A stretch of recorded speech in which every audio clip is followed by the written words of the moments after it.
my mic. Okay, now I've got a mic.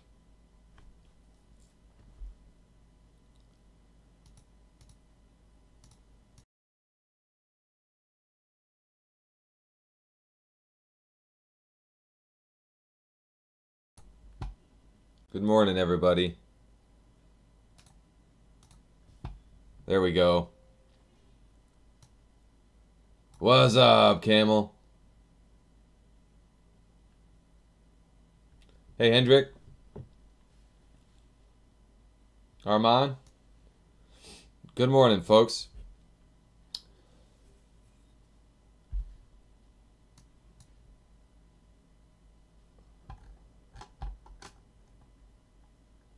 Hey, Dave. Hey, Pac-Man. Fantasy. Aiden. Michael. Neil. Neil 9000. Dr. Phobos. Quill. Good morning, folks. Yeah, all is well. I'm doing good. I've just been a little bit crazy lately, busy with life. So I'm sorry I've missed some streams. But I am here.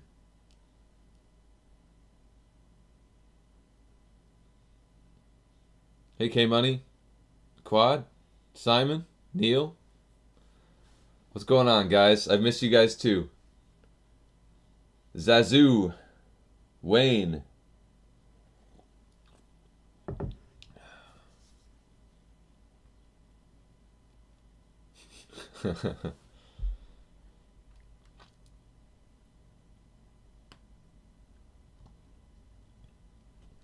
Every time you launch an emulator, the box art resets to a European version of the box art.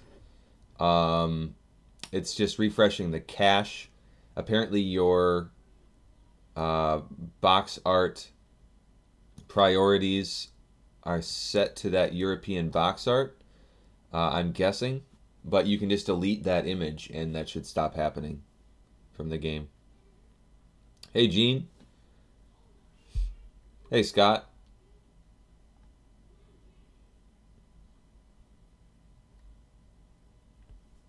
Eyes baby.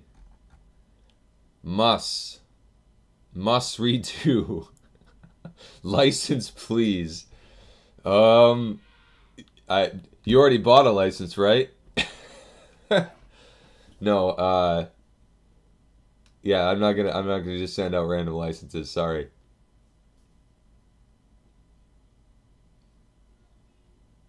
That makes sense, Armand. Alright. Well, today, guys, I'm thinking of tackling a bunch of little tiny things. Part of the reason why I haven't been streaming, I have been busy and I haven't been at my desk as much as I would have liked to be this summer because of kids stuff and family stuff and all that stuff. But last week I did a lot of work on the website and stuff like that.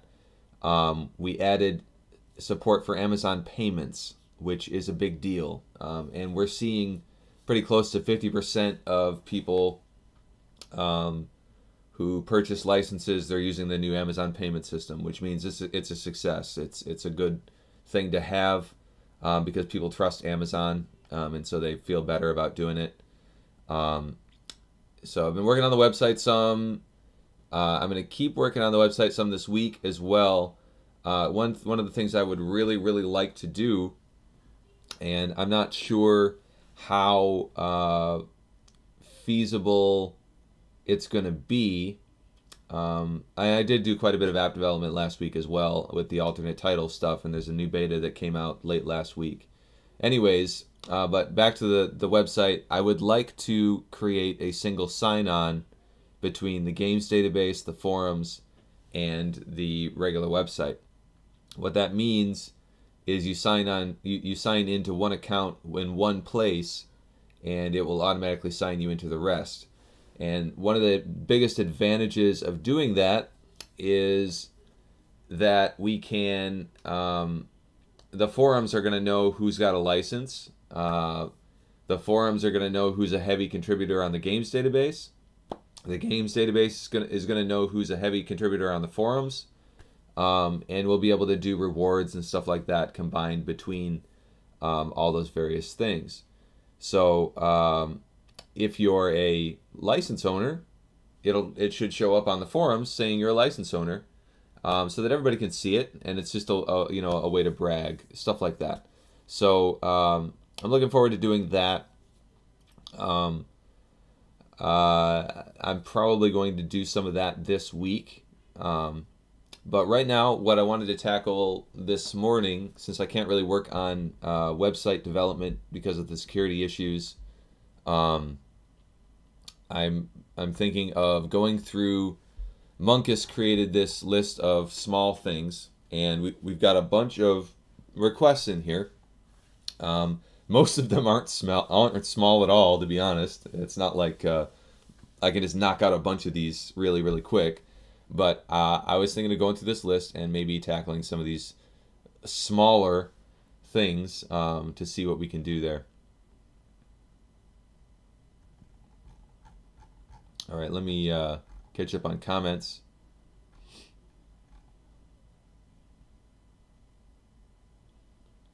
Stiflus, I saw that you're being ghosted on YouTube, but no, I don't know why. All I know is that we do have an automatic. We just had to get. I'm trying to remember what the site's called. We had to get a site to help us with the YouTube spam. And I'm guessing it's just getting overzealous for some reason. But if I get rid of that, we're screwed. So unfortunately, I'm sorry, but you're just going to have to stick to Twitch for now. We do not support PayPal, Armand, no. And we don't plan to. We won't. We've got a history with that, and I'm not going to get into the details of that right now, but PayPal sucks, and nobody should be using them. Hey, Jays. Default options for video and images. Oh, sure. Well, no, I don't quite know what that means exactly.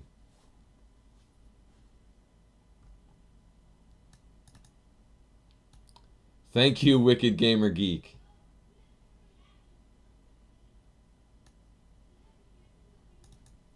So your computer isn't liking emulators. Yeah, you might need DirectX. You might need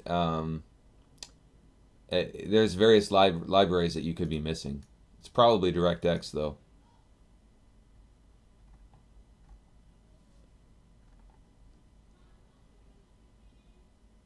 How about for theme and plugin developers? We do need to get back to more development there. I agree, Dave. Although I probably won't be doing that this morning.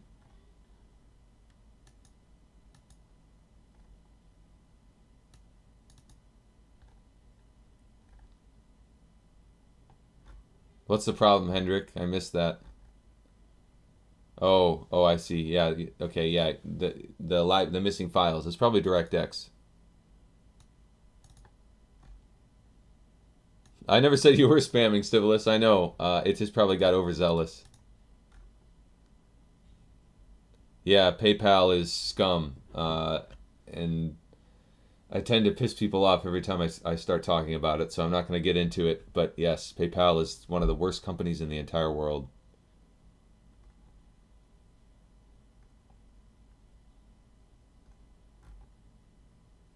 They stole $4,000 from me, and that's a repeated thing. That's what they do.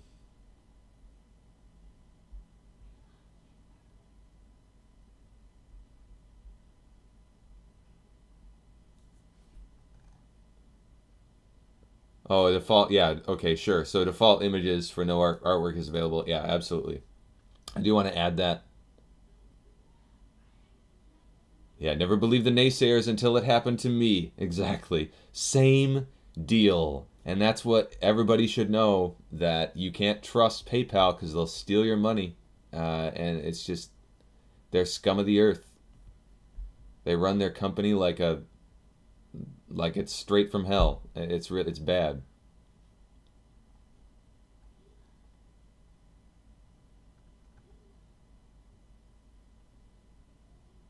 EA would beg to differ. We have Amazon and we have Stripe. Both are secure, 100% secure. You don't got to worry about anything, and neither of them allow us to get at your credit card information. So we don't even have your credit card information.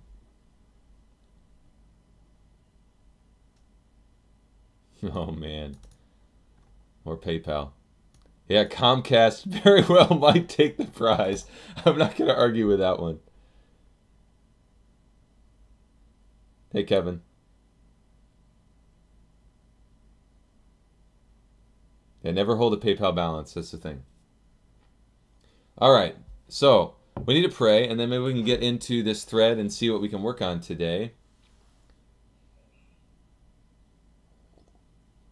Yeah, that would be a good idea, Pac-Man. It's not a problem unless you have money in your PayPal account.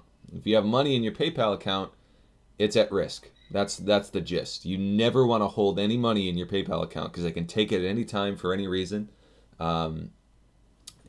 You know, so, but yeah, just to make it take a stance, close the account. Sure, it's bad stuff. Oh, sure, Camel. Hey, Charco. All right, well, let's pray, guys. Lord, thank you for another opportunity to stream. I pray that you would help my family to be quiet downstairs so that they're not too distracting. I pray that you would help us all just to have a good, productive stream, be supportive of each other, enjoy each other's company, and have a good time this morning. And I pray that you be with everyone today, whatever issues they're having in their lives. I pray that you would just be with all of us. In Jesus' name we pray. Amen. All right.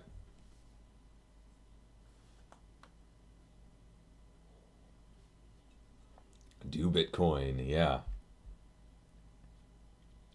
That's another option. We do support Bitcoin as well. So if you're concerned about security, you can always use Bitcoin, which should be, in theory, secure. All my drug deals. All right, guys. So what are we going to work on here? We got this big old thread. I know most of you guys have probably seen this thread, but it is long. I'm going to start. This is basically compiled from a bunch of different people. Small improvements, and honestly, they're not small at all. Bulk edit ROM paths is a major thing, really. Although that does need done, and I know it. Launch a game with a different emulator is a good. That would be a good thing to add, and relatively easy. Save, remember, import scraping settings. There's a pain when importing. You have to check or uncheck the same boxes every time for the things you want or don't like the images. That's another good idea, and that would be relatively simple. Fully editable controller and keyboard functionality.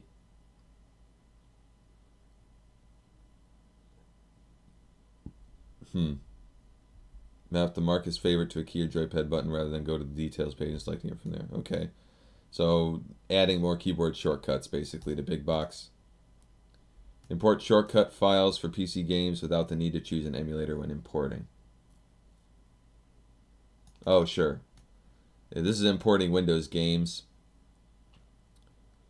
by dragging shortcuts. That makes sense. Improve playlists, categories to sort playlists into, and even subcategories. Sure. That's a huge thing. Additional apps improvements. Bulk edit additional apps. Add the ability to apply an additional app directly to a whole platform. Fix consolidated ROMs. Stacking their additional apps into the primary ROM. Sure. Well, I think I'll keep going for a little bit here. No repeating games and platforms, a short list of games. Don't know what that means. Option to have a different generic no image per platform. Sure, default images. Yep. Again, that's a big thing though. Marking a game as complete in Big Box and navigating through game lists alphabetically in LaunchBox.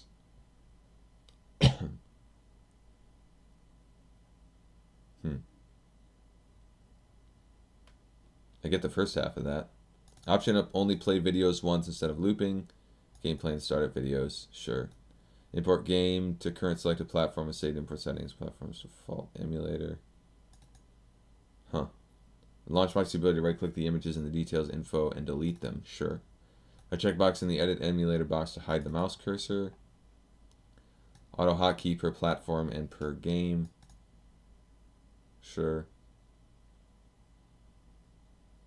The list view stuff is a big one. Choose which columns are shown, hidden, and edit metadata within list view mode. Sure.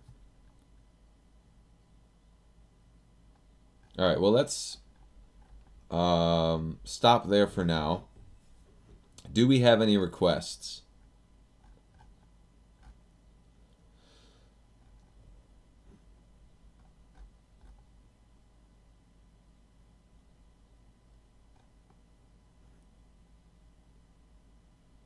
Prevent video looping. Keyboard automation. That is another one that's a big deal, actually. Although, you know, keyboard automation is something that is sorely needed. That would be a really good thing for us to tackle today. Although, it's not going to be quick, and we wouldn't necessarily finish it on stream.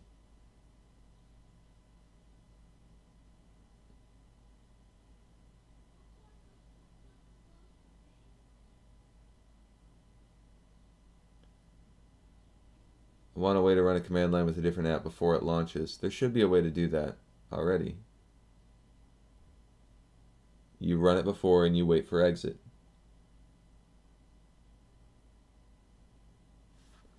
With the additional apps. Possible to manage game list stat files with LaunchBox? Yes, it's possible, although it would be quite an undertaking.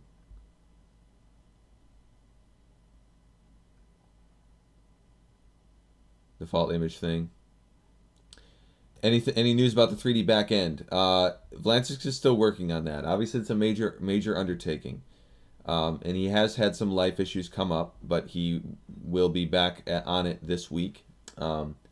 So it's still a work in progress. Is there anything you can show? No, not yet. Although I have seen some pretty exciting things. I will say that I've seen some incredible things from the work he's doing. So there's a lot of promise there, but there's not anything that we're going to show yet on that. It's still in progress. DM John, nope, I'm seeing you. Default scraping settings, sure. Keyboard automation.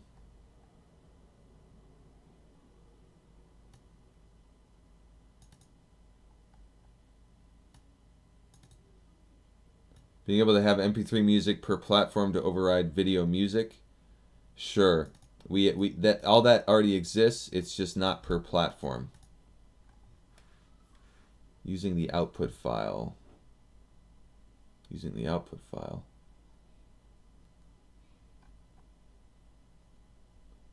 Hey, Pure Luck. Andre, what about auto-selecting platform by folder name when importing games? If I'm importing a folder called Nintendo GameCube, it'd be awesome. LaunchBox knew I wanted to import. Sure. That would be helpful. How easy is it to have fallback images and videos? Well, that's... yeah, that's not... I mean, we could tackle that, but that would be the only thing we tackle today, most likely. It's not something that's going to be quick. It's not really a small thing. Thank you, Elite. Top level app loading. There's that again. Neil, probably best you go through the list and choose the list and go through choose the easiest ones. Yeah, and that's what I'm thinking here. Yeah, 3D backend. We are working on revamping or creating a new 3D backend for Big Box for the 3D views to help performance and make them more flashy.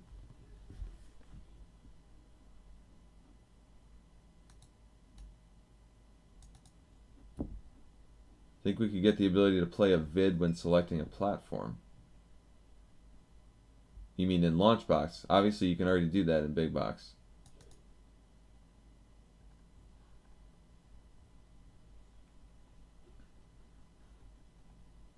Hey, Chris. Like to play the SNES commercial when I select the console. So yeah, again, that's already in Big Box, but I assume you mean you want it in LaunchBox. The game list updated to main 1.187. That's a major job. Unfortunately, it's not quick and easy, although I do know that we need to do that. Will I be resuming work on features from the poll results after the next official release? Yes, I will be going back to the poll results here soon. We do have a number of things to do from the poll yet, and that is all still planned. We may get another feature in before the next official release. We may not. I'm not sure. I haven't decided when to put out the next official release. The thing is, I would like to get the 3D engine into the next official release. So I'm kind of waiting for that to play out. The big box wall view, as it currently stands, I'm not happy with, and so I was waiting on the 3D engine in order to flesh that out a little bit, but we'll see.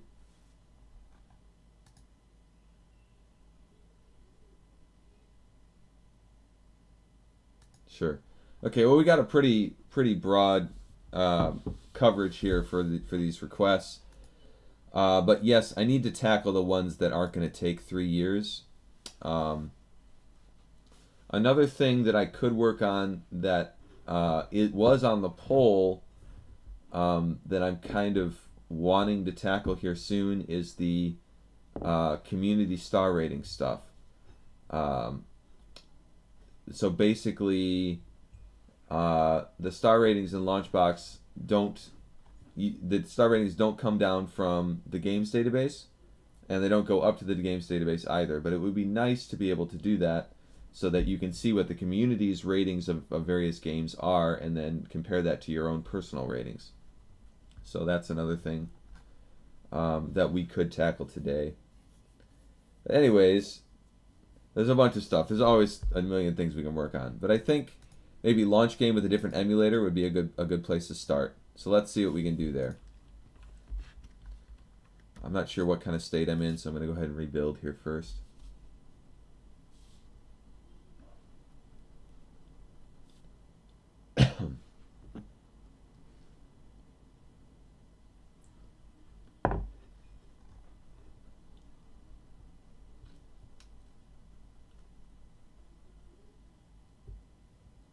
And then we'll go ahead and start up LaunchBox.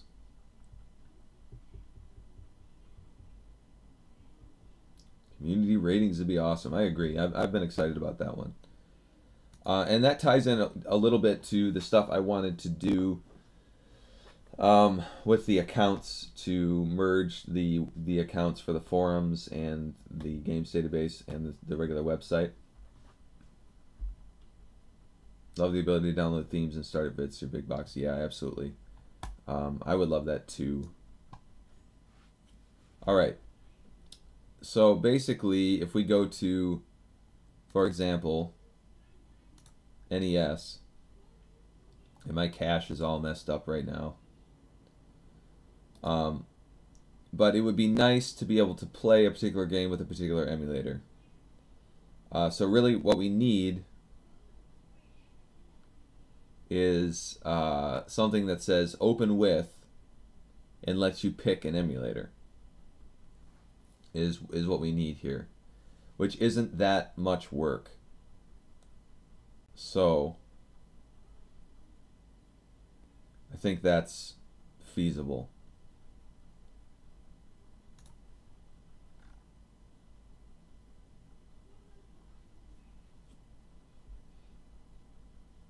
How are we going to merge our accounts if we already have both? That might be annoying to handle. It will be annoying to handle. It's not easy. But I have the experience. My work experience before LaunchBox was 10 years of stuff like that. So I know what I'm doing, I guess, because that's what I did. I did business websites and business apps development and merging SSO, single sign-on, crap like that all day long. So I will get it done. It's not going to be easy. It's going to be annoying and extensive and all that, but I can make that happen.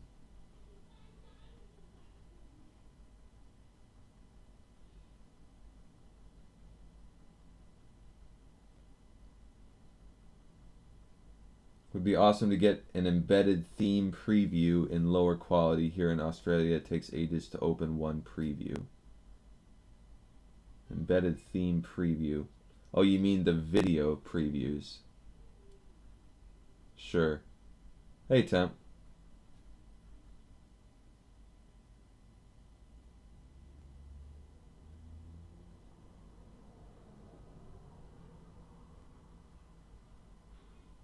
Force image cache, is it stored the same way as if you were to just scroll through all the games to get the cache? Yes, it's all stored the same way. It uses the exact same files. Will you have to remember your password for all accounts? Well, the problem is right now everything is different. Oh, there's really... Okay, so the forums have an account that you have to remember the username and password for. The GamesDB has a second account that you have to remember the username and password for. And then the the www.launchboxapp.com -app.com doesn't have an account. It's just when you buy a license, you give us your email address, and your email address goes to... Let me pull this up real quick, actually. There is something else I want to show you guys that I forgot to show you guys. But I've done quite a few changes here. I changed this to help and support, and separated out to report a bug, request a feature, technical support forums, license support, and contact us. This used to be basically issues and requests, which took you to Bitbucket, and one of the problems we had there is people would use Bitbucket, which is only for feature requests and bugs, and they would like tell us license issues there, and that was a security issue because that's all public. Those are all public things, and so people would put in their email address, and oh, there it is. It's all public for everybody to get. So this helps resolve that. Hopefully, clears that up as far as what people should use when they need help. Then also down here under premium, we've separated this out as well.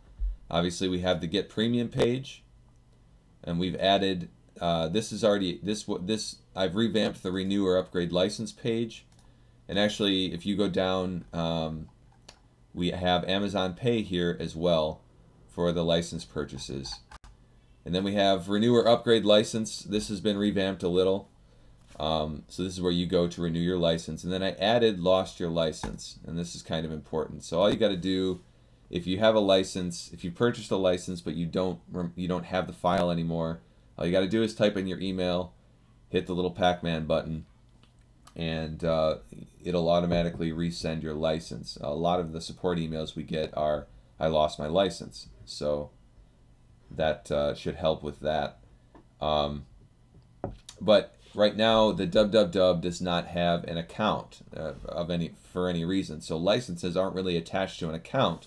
They're just attached to an email address only, which is not really a problem. But it would be nice to know on the forums, if the forums would know and report whether somebody has a license. That would be really nice. And it's a separate account here on the forums, versus also it's a separate account on the games database. So if I'm logged into the forums, I'm not necessarily logged into the database, and I need a separate email and password for the games database than I do for the forums. So I want to combine them all together so that they can all talk to each other, and that's the plan there.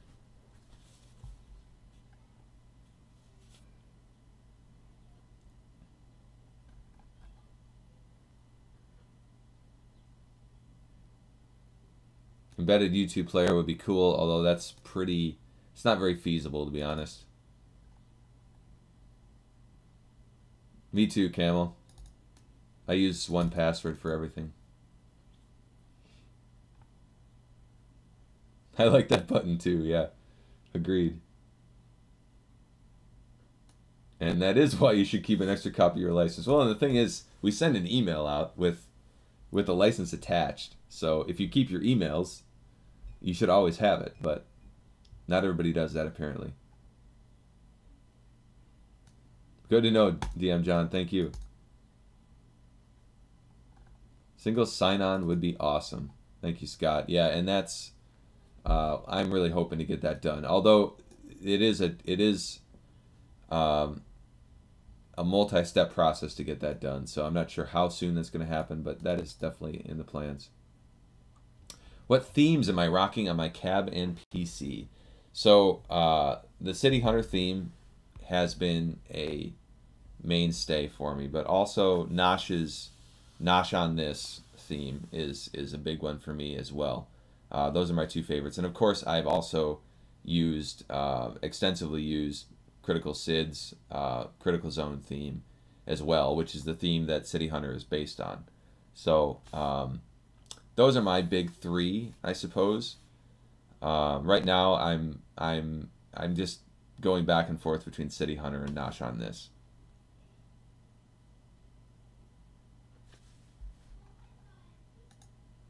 Yeah. All right. So, anyways, that's what's going on with the website. And I know like it doesn't seem like a whole lot.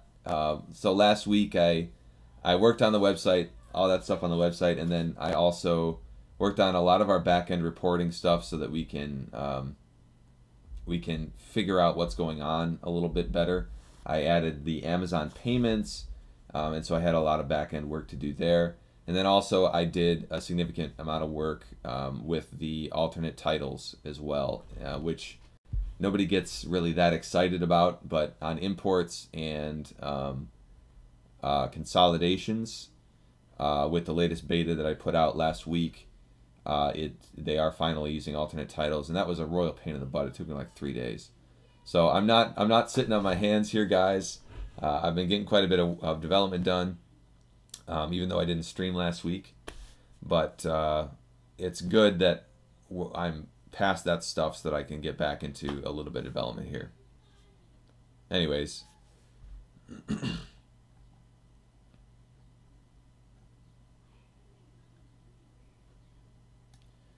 the license is sent 2 ways in the email. There's a link and there's an attachment to the email.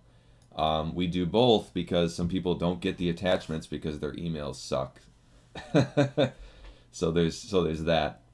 But the link does expire after like 2 days. So that's the gist there.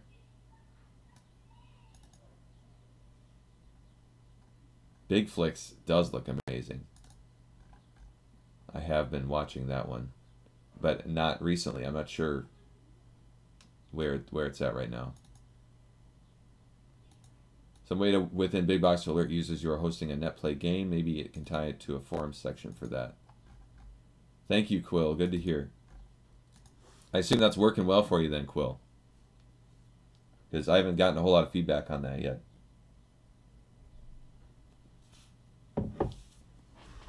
Anyways, let's get something going here.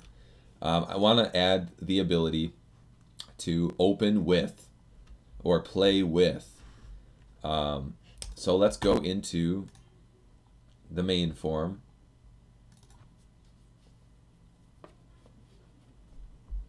And we'll start by just adding this to LaunchBox. My context menu strip actually should go in both here and in the context menu strip.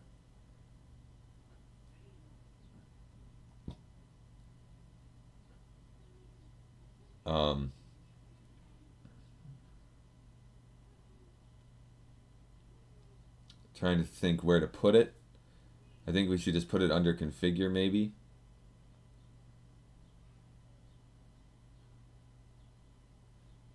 Let's go ahead and edit items in this window here.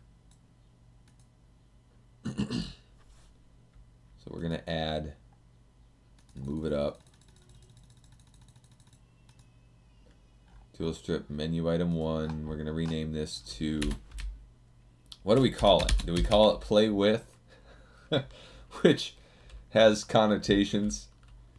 Or do we call it open with?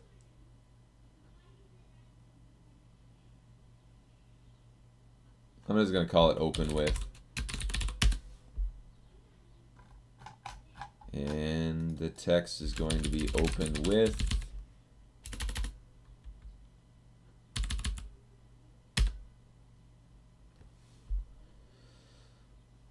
And we need an icon. I'm not going to have a shortcut key on this one because it's going to be a drop down like this. So I'm going to have to look up an icon for it.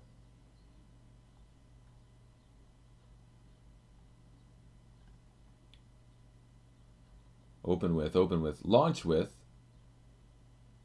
It is LaunchBox.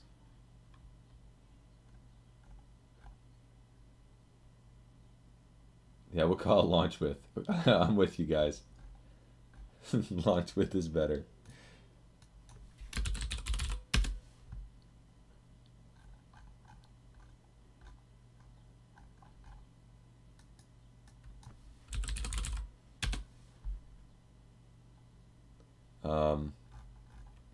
And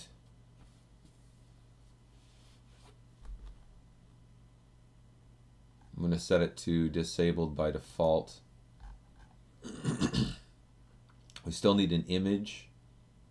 I've got to look that up, and I need a shortcut key on here, but that might be tricky. What about L? Always a pain in the butt to add these things. That's add to playlist. What about W?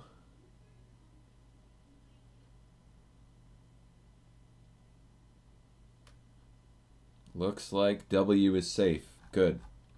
So W will be the letter shortcut. We still need to add an image, so let's go look up an image.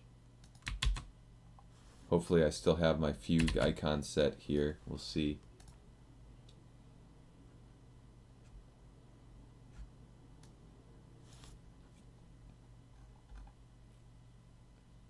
Fugue. There it is, Fugue icons. Okay, what do we got here in the comments? If you do open with, launch with, you won't have to allow LaunchBox to set the same platform for multiple emulators. But don't follow that, Elite. All right, now what are we gonna do here? Play.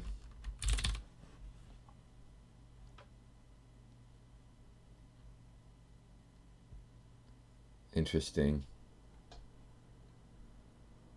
Well, where's the green play even? That's weird.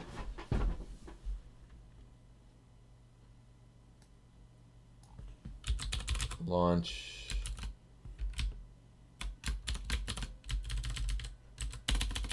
We get more like that? Nope.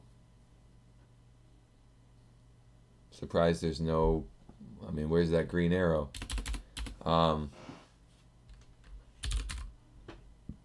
Open.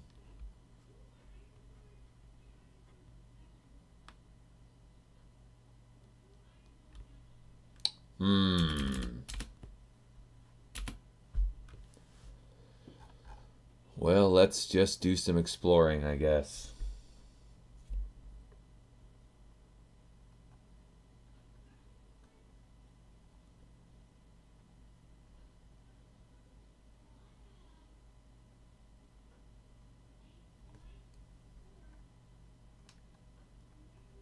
Because we're using the play button for the normal play. It would be nice to...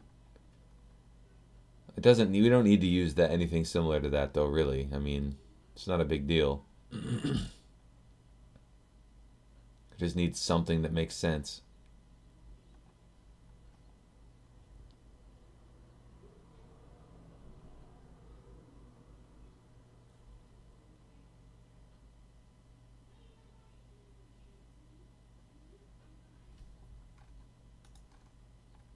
And that's the end.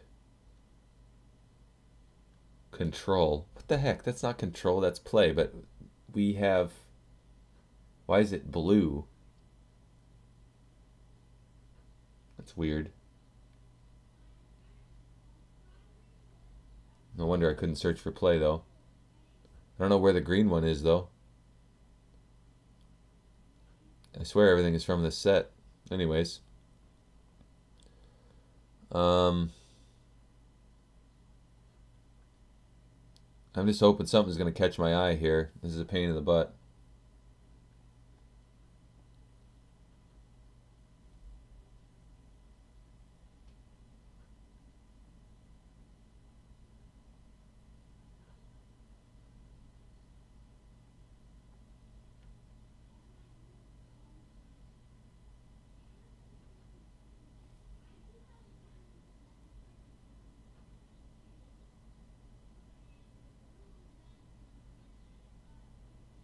Well, I mean, I do have a blue play icon that I could use instead, so that's an option. But it would be nice to make it a little bit more descriptive of an icon than that, which usually is possible with this library because it's a very, very extensive library. But yeah, that's something we can do if we can't find anything else. We have a flashlight. Which sort of like says select, so we could use that. I'm not a fan of that though.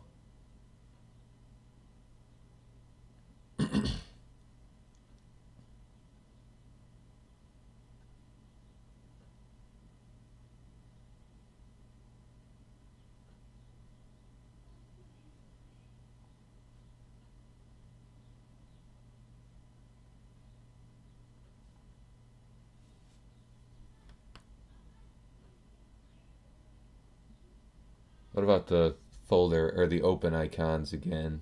Should look at those.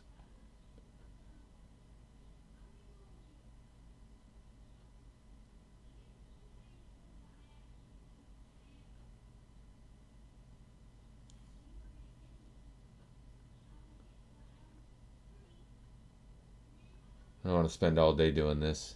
Sorry, guys. And finger. It's a middle finger right there. That's hilarious. Yeah, my kids are loud. They're playing Minecraft down there is what they're doing. And there's one computer in one room and another computer in another. And so Reese and Zoe, my kids, are shouting back and forth between rooms, and my son is particularly loud. So it's kind of irritating. Anyways, I'm gonna open. So does anything make sense for launch with?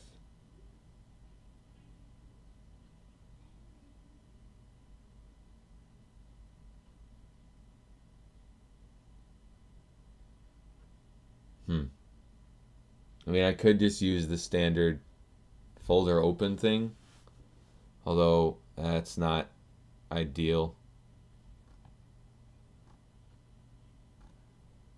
Hey, Neil. I'm thinking... I'm not really happy with this, but this will do.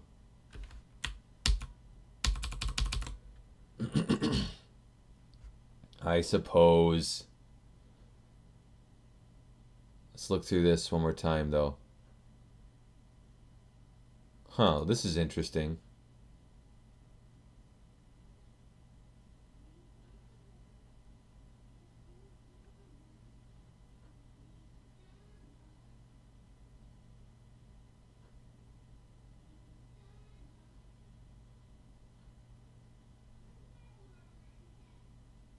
Yeah. That doesn't really make sense. Let's just use this. Paste it on the desktop, and we'll call this launch with. Then we need to drag that into properties, resources, and drag it in here. And we'll save this guy. And then plus, yeah, but plus is, yeah, okay, I'll do that quick. Let's see if there's something better.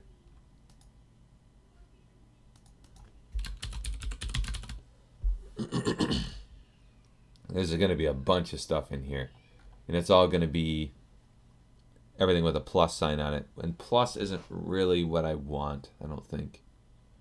Although that's a good idea. So let's just run with this for now.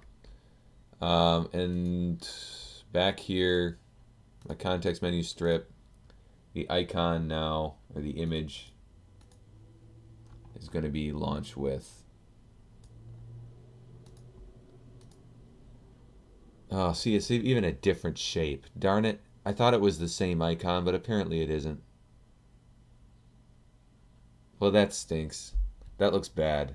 I can't do that. It's going to have to be something different. Unless I would manually edit the colors on this one or something like that. Ugh. Well.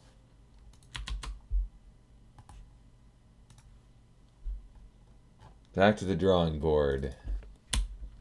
That just looks too janky.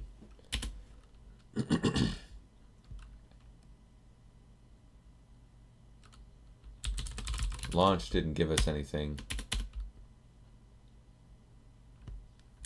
Select.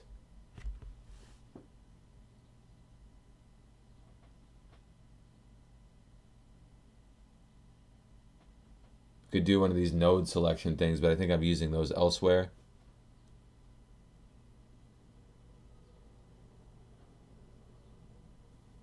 For like merging and stuff.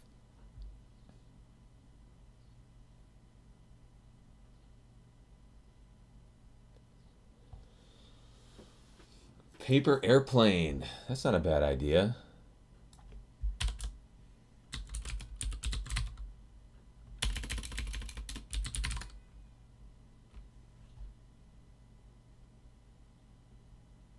Okay. Paper plane, there it is. Yeah, I can live with that. I like that idea. That's a great idea. Thank you, Dave. Do I use paper airplane arrow or just paper plane? I'm gonna do this one, I think. And I'm gonna delete this. We'll call this launch with.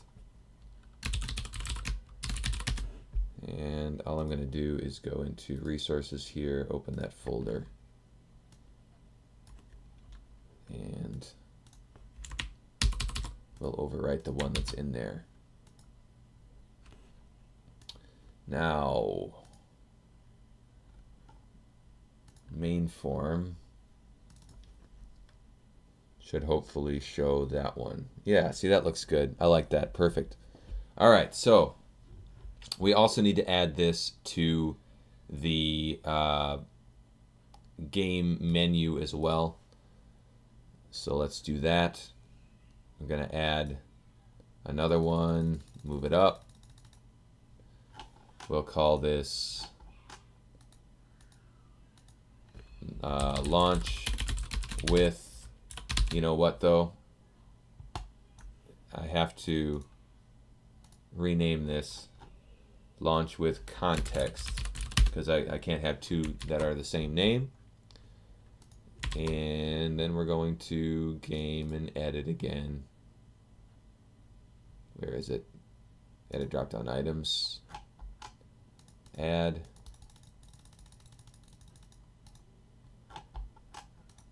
We'll call it launch with tool strip menu item.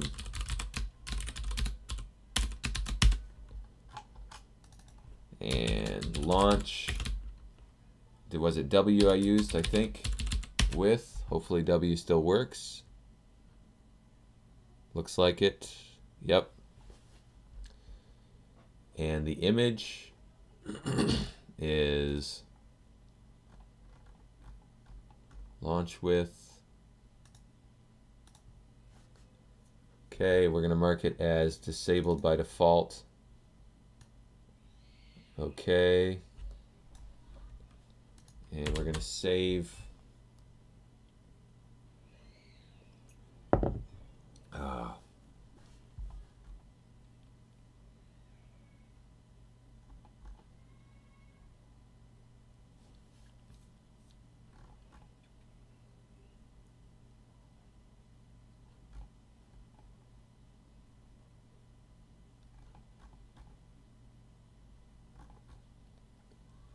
About a video cleanup wizard similar to cleanup one whereby any video without an associated game is deleted.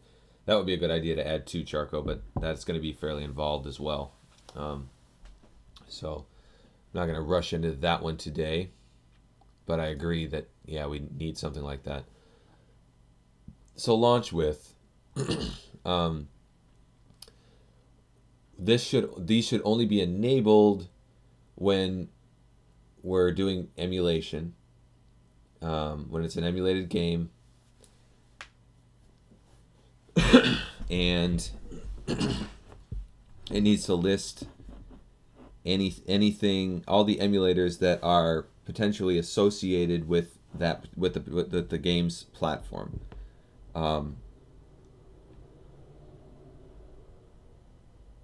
So that's the gist there.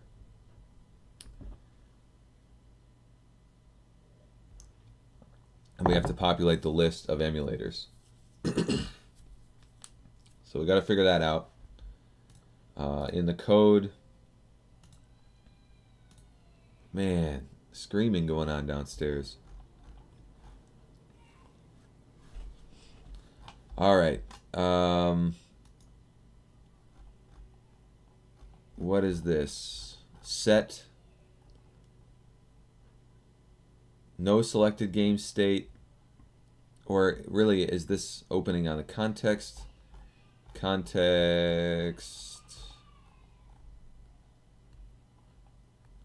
menu strip opening? We have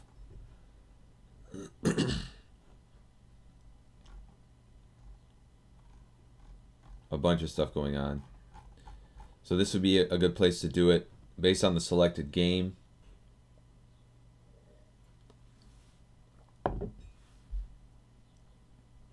Although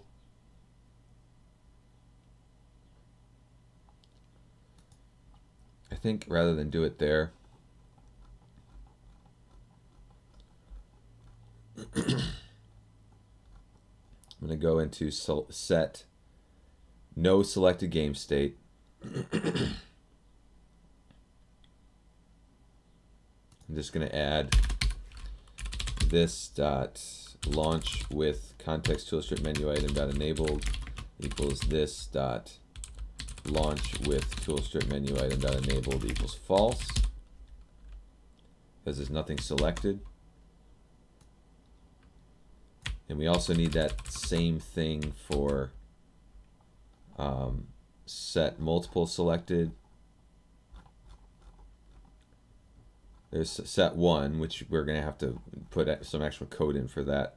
Set multiple selected. If there's multiple games selected, we're not going to allow it.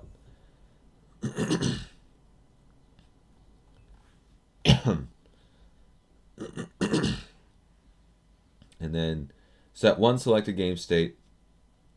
We have to figure out what the selected game is.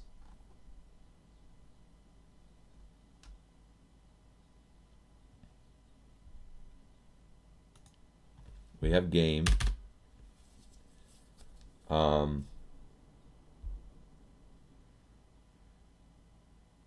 We have to find all the associated emulators for that particular platform. So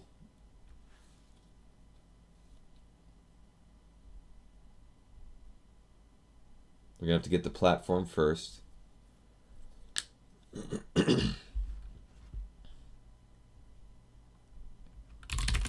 var platform equals root.datamanager.platforms dot try get value. Oh, okay. If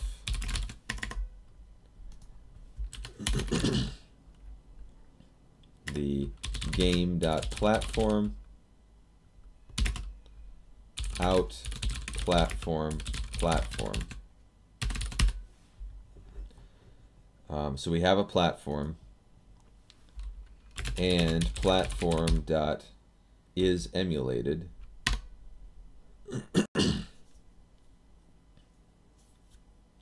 Or really, I mean, we could just check to see if the game has an emulator attached to it. That's probably an easier way to do it. But we are going to need the platform because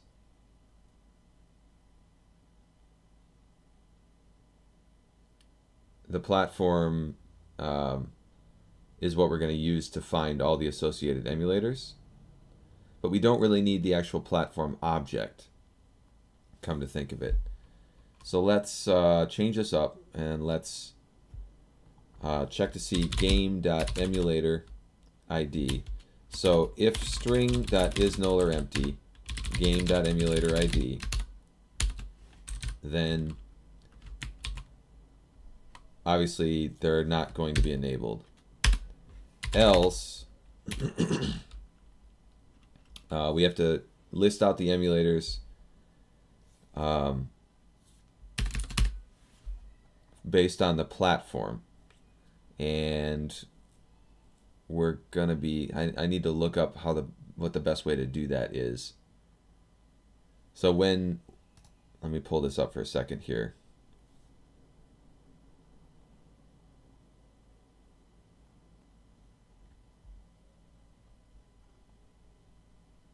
The volume isn't super high, so I can't hear them. That's good. I'm glad you guys aren't hearing the kids. It's kind of distracting for me, but I'm glad you guys can't hear them. No, I'm not sick at all, DM John. Do I sound sick? Do I sound sick? Working too hard. No, I'm not sick. Can't you just pull the list of emulators and locations from the XML and just let you just use... Well, yeah, that's the whole point. But the thing is, we don't want all the emulators to show up there. We want only emulators that are relevant with the right platforms. In the head, maybe. Yes. Yes, I've been sick in the head for a very long time. Hey, Cena. All right. So, ultimately, the best way to get the list of emulators... So we have something that's going to automatically choose an emulator based on the platform. That's kind of complicated. I just need to pull up all the emulators that have an associated platform listed for that particular platform name is what I need to do. I probably don't have something that lists them all out already. So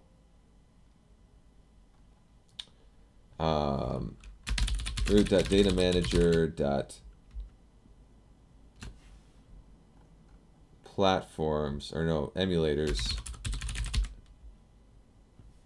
dot values. I'm just gonna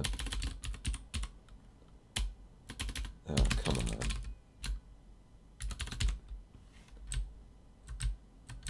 We have associated, we have platforms, okay?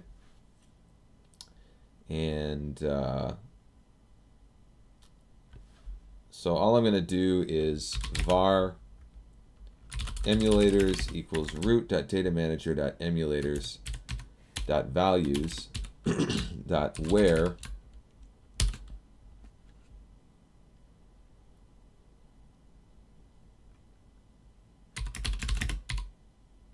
e dot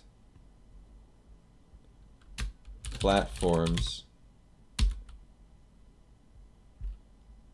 dot contains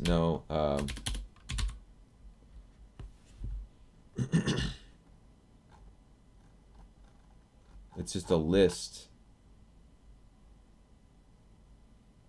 It's a blocking collection of emulator platform.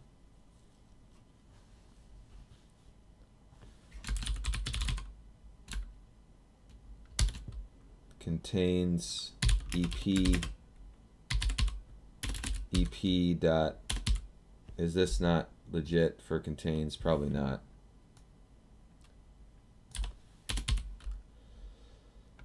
Platforms dot has. What is the link method for this? Any.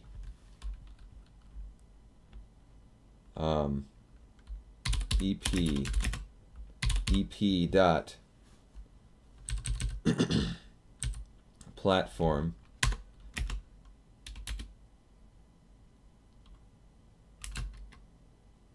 is not equal to null, and ep.platform.equals game.platform string comparison.ordinal ignore case. All right. That gets our list of emulators. All the relevant emulators for that particular platform are listed now in this emulators enumerable. So then, excuse me, I need to go through and add the emulators. So as a drop-down list into the launch with. So first off, if emulators, the next thing I need to do is make this into a to list so that we don't go through the enumerable multiple times or generate it multiple times. Emulators.count equals 0. Then I'm going to say this again up here. We're just not going to show it. Else, we are going to show it. And we need to populate the list.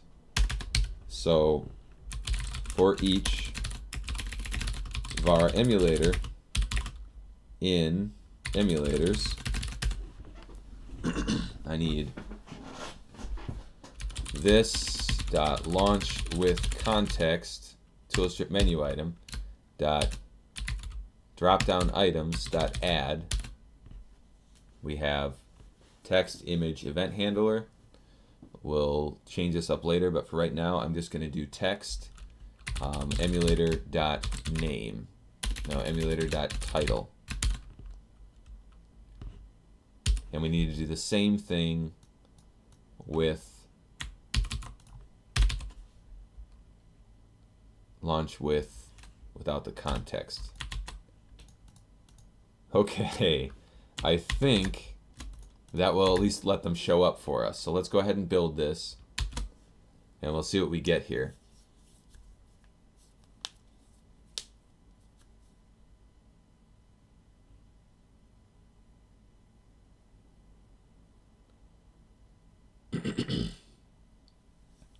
I have allergies, DM John. That's why.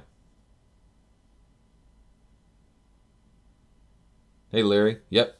It's a good day so far. I hope you're having a good day, too.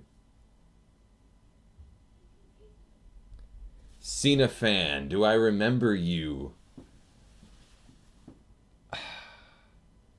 I have a hunch who Cena fan is in real life. Do I know you in real life, Cena fan? I think I know who you are. I'm not going to say your name, though.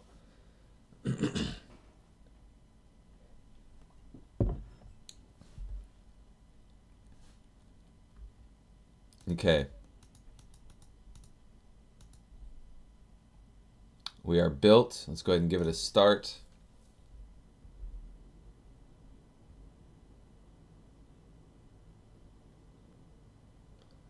All right, so NES launch with, there it is. I have 3 NES emulators, PUNES, RetroArch, and FCEUX. That's good. That worked properly. Oh, but you see how it's adding them multiple times because we're not clearing out the list. Okay, so we need to do something about that. If we go to, well, let's go ahead and fix that. Obviously, that's a problem. So I need this dot launch with context toolstrip menu item dot dropdown items dot clear, and this dot launch with tool strip menu item dot dropdown items dot clear. And we're going to need images, and I have something that will get the image from the icon of the emulator.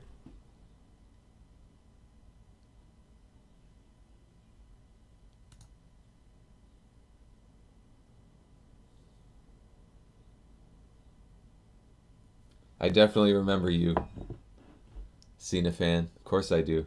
I remember you well, brother. I really do.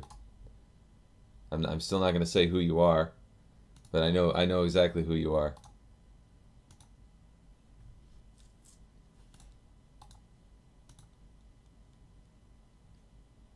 PUNES, RetroArch, FCEUX. There we are. If we go to Super Nintendo,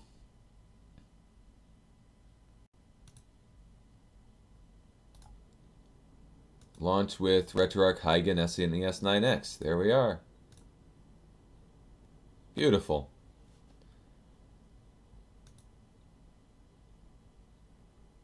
Now, do I want to put ... after all of these? Kinda I do. Kinda I don't. I'm going to go ahead and do that, I think. And we'll get icons on them. And then if we go to something like computers that's not emulated, or actually that is emulated, DOS is DOSBox, so that would launch with is disabled. And the other thing is, when we disable it, we probably want to get rid of all the items in there so that that arrow doesn't show up. Okay, so we got a few things to do here. Wherever we do this, there's multiple places which we do this. We need to simply run these as well.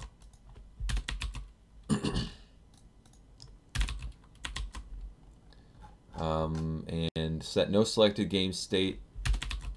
Need to do that, and then set multiple selected game state. Do it there as well. Okay, now icons.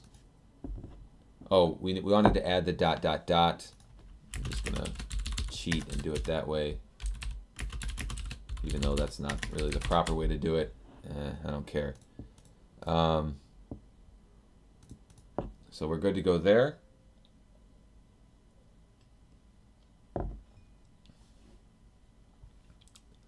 Things are well, Cena fan. I miss you guys over there, I do.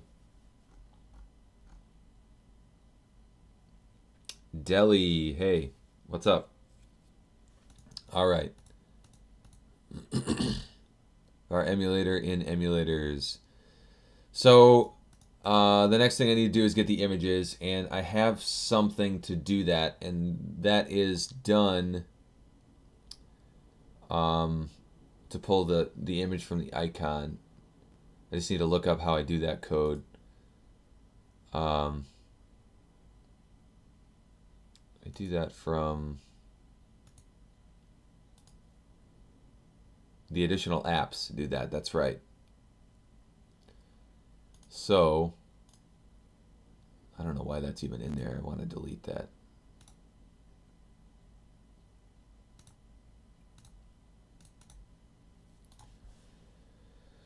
So when I populate my additional apps, and that's actually close by, I think. That was on context menu strip.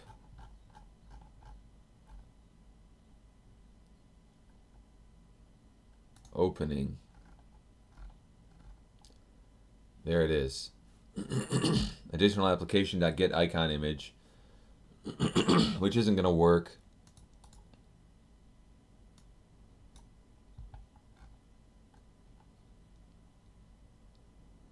For a game. Oh, this is...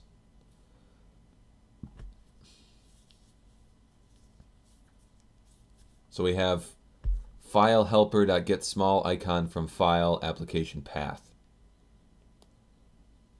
So really, I need a get icon image method on a particular emulator is what I need. So we'll do that. I'm going to go to my emulator class, which is in this project, data emulator. And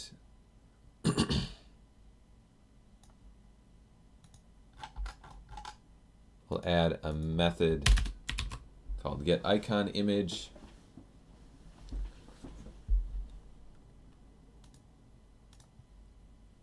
And this isn't relevant. This isn't relevant.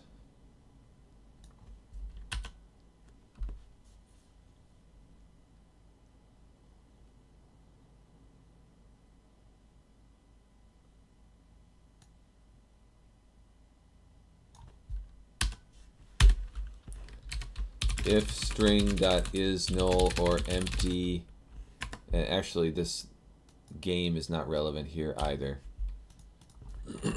This dot application path, then we're going to return null.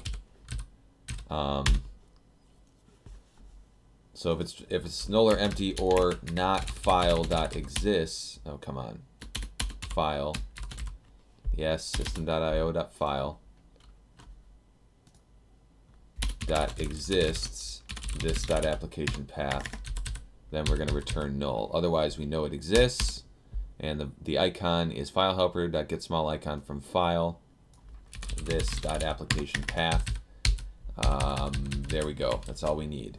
So now on the emulator, all I have to do here, we got to go to set one selected game state again.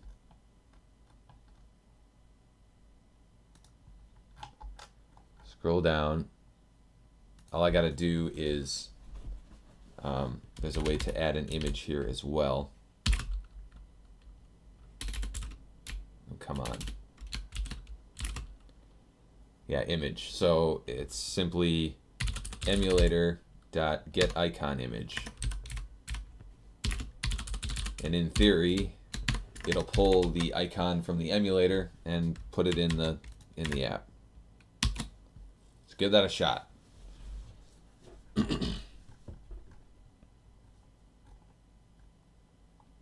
Hey, Nilk. DJ Blades, yep.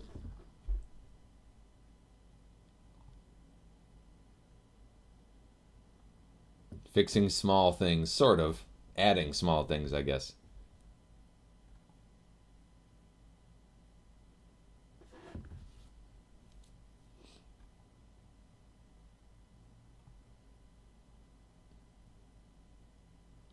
Does this mean sort titles can get a fix, please, so games like The Witcher 3 is under T and not W? Nope, sorry. You can already do that. You can already manually do it. But I don't think we're going to be tackling that today. Something which gets in the way for me a lot. I can't set URLs like Steam to open with an emulator since it does a file that exists. Check on them first when trying to send a file to an emulator.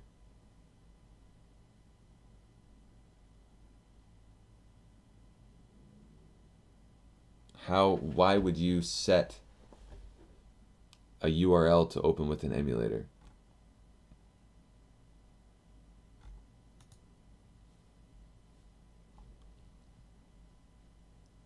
All right. Well,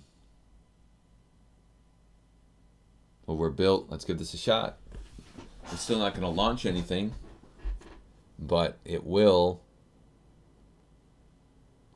hopefully give us images. Launch with RetroArch, Hygen, SNES. Perfect. Very nice.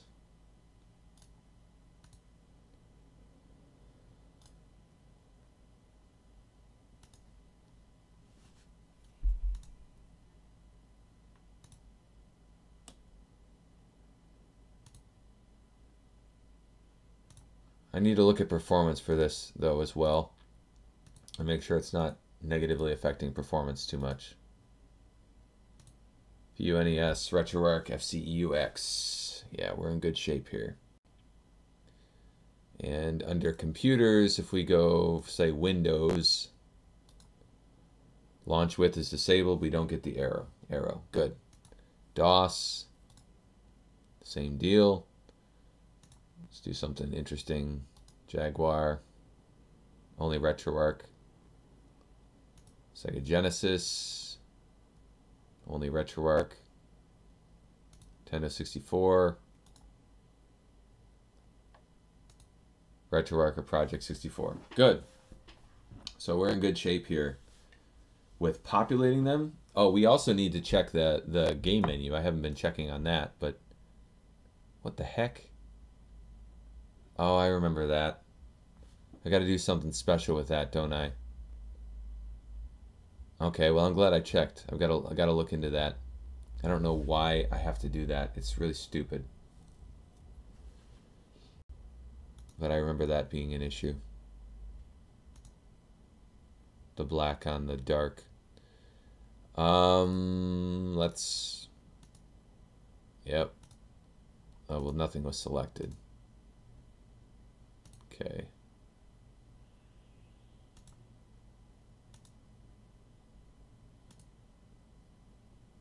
But yes, that's working. We gotta fix the black. Whenever I add... Okay, where else am I adding? Dang it, I shouldn't have closed it.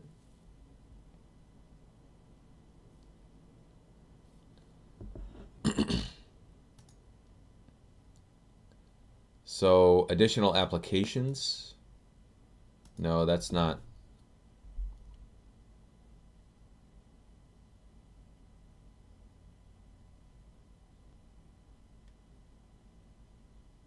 I know I've run into this before. Trying to think where.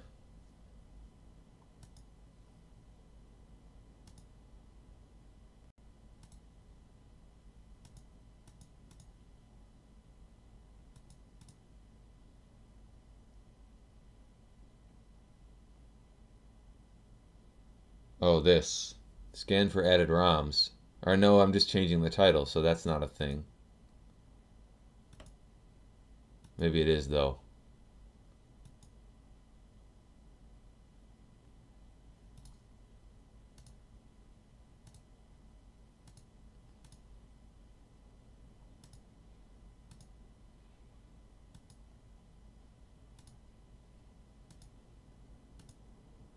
Yeah, that's not.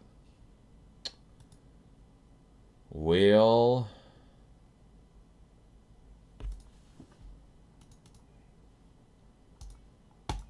setting the foreground color. Just trying to figure out where I do this properly. Okay.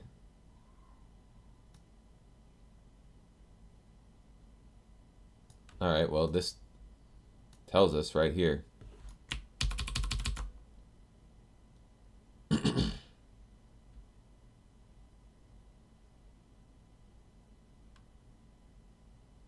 Setting the image, the tag. Sure, so I do need to do this differently a little bit here.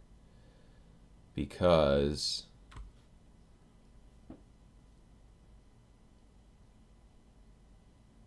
let's go ahead and copy this. That should solve it.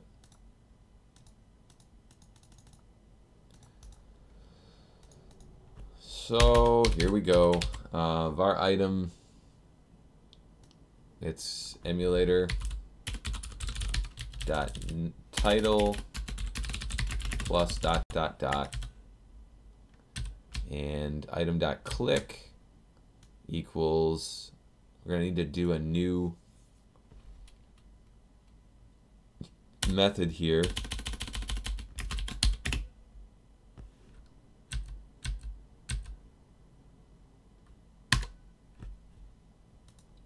We're going to call this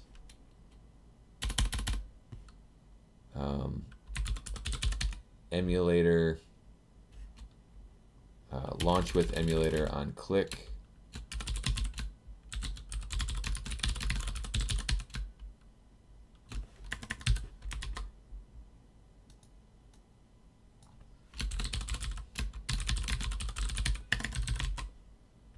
Okay. The image is, again, emulator.get icon image. We don't need that. The tag is going to be the emulator. And then we set the foreground color. And this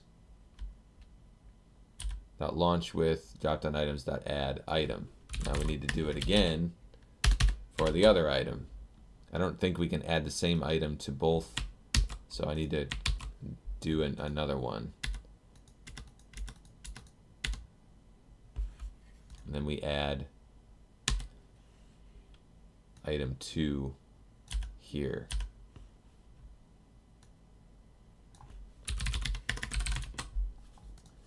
All right, and then this is what is going to fire when the item is clicked.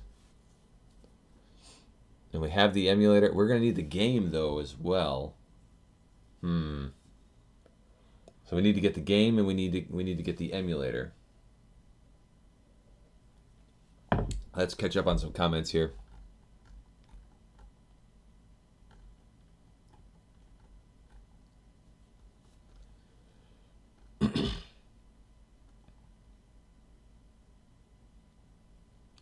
Can we get music by platform for LaunchBox instead of individual games?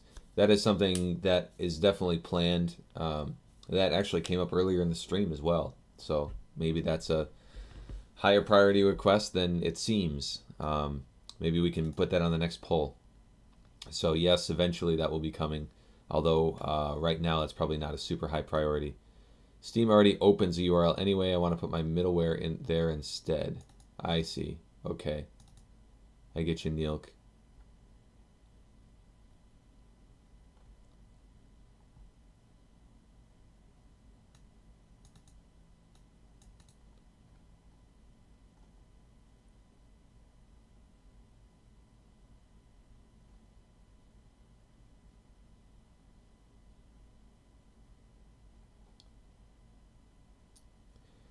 Was I thinking of adding this new launch with feature to Big Box?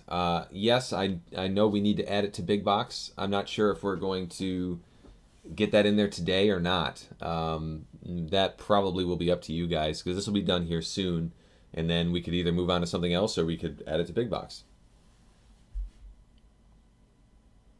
Hey, Nikolaj.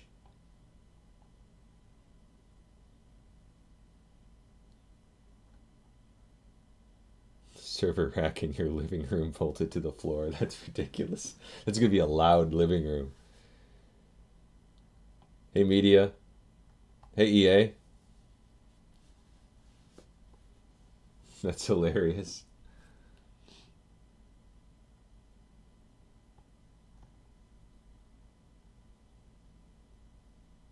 Plug in to intercept a launch command and mutate it. Sure.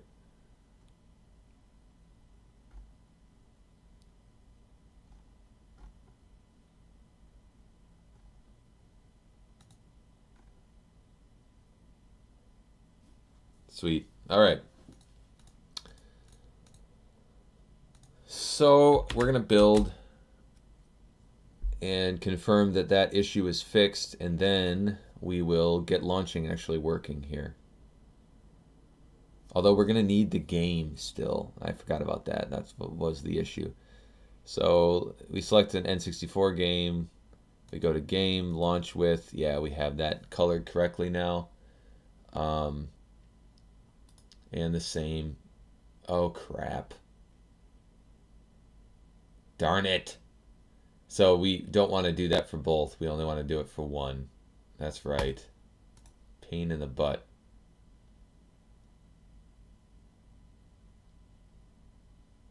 There's not an option to color the context menu, is there? I can't remember.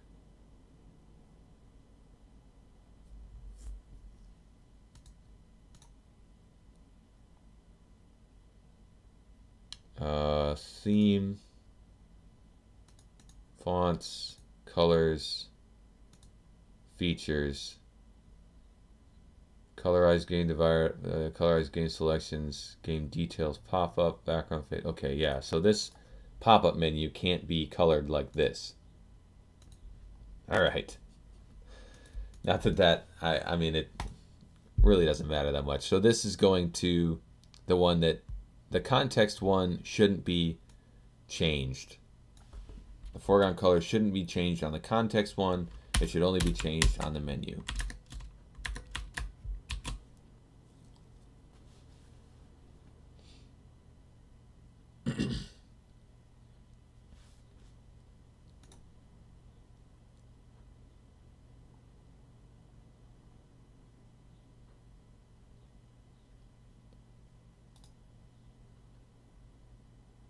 Launch with, that looks right.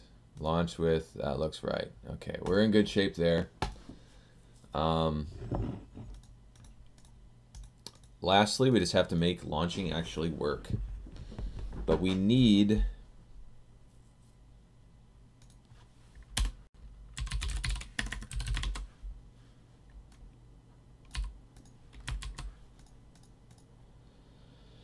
we're going to need not only the but we should be able to get the selected game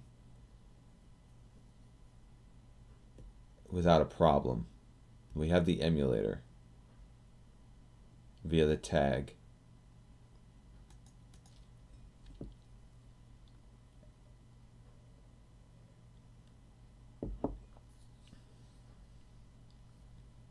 So getting the selected game.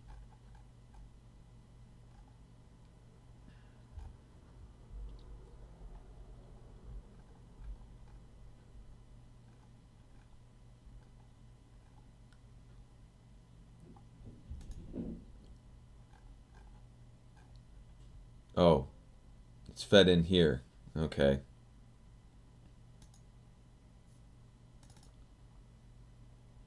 So I was just using this.gamesControl.selected games. Okay, so var game if this.gamesControl.selected games is not equal to 1, no, .count. I'm just going to return because it's invalid, just in case we get some kind of weird state going on. And then var game equals this.gamesControl.selected games 0. So now we have our game. The next thing we need is our emulator, which is going to be the tool strip menu item. I should just be able to do this. Var emulator equals tool strip menu item sender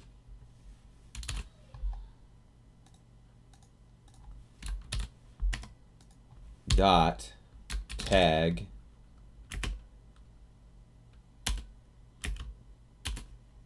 except this then needs to be an emulator. Okay. Now, from there, we have our game and our emulator. So game dot play except play emulator, and then you feed in the emulator ID. Okay. Let's go ahead and go to this. I just want to make sure I do this right. There's 3 references to play emulator. On the additional application, this is what's using this one. Okay. And this is in launch and additional application.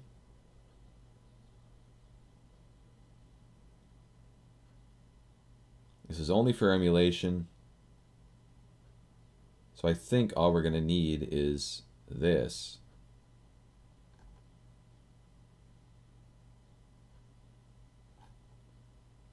But we do get a string back from that we need to report an error.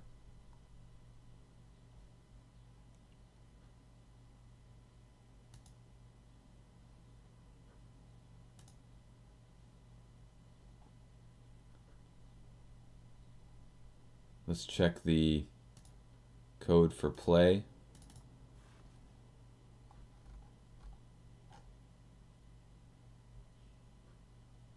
Yeah, there's quite a bit of code here that we need to manage. Play count and stuff like that. Let's go ahead and copy this. We'll go back. No, there it is. Let's paste this in here.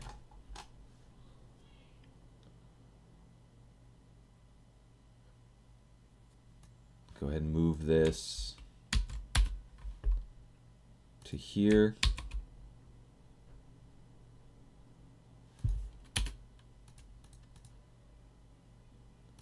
We don't need to worry about if the game is null. Don't need to worry about any of that.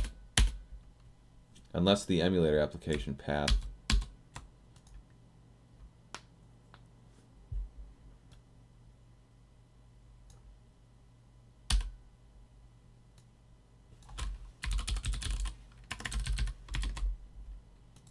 That's fine. String error equals game.play emulator. Root.data manager. Oh, this is different though.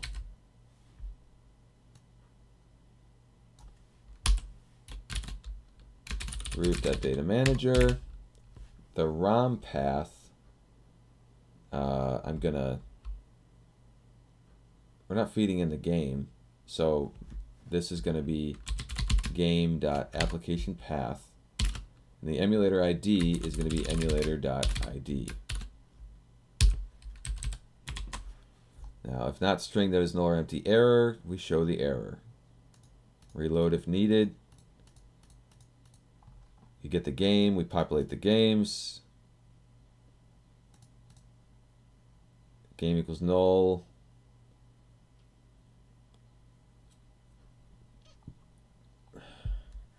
Game is not gonna, oh, it could be though.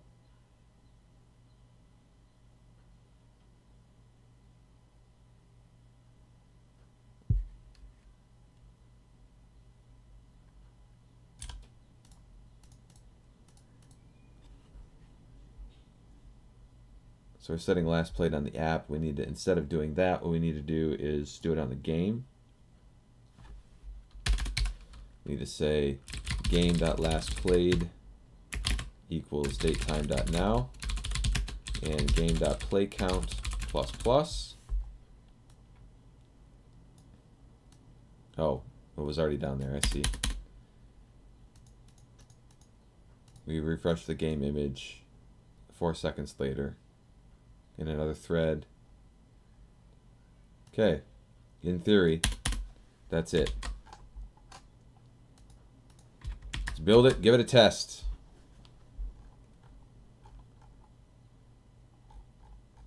Catching up on comments here.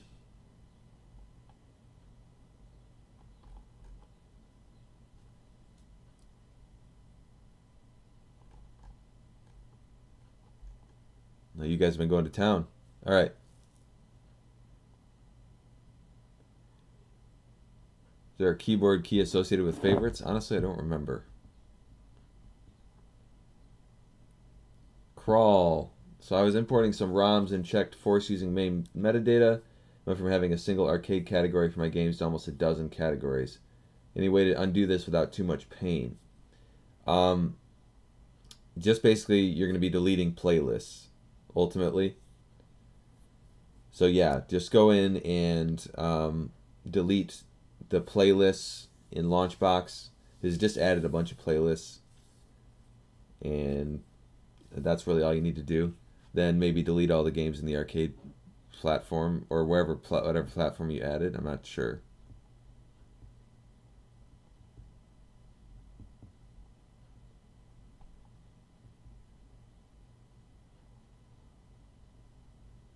Sure, we can add it to Big Box, guys. That makes sense.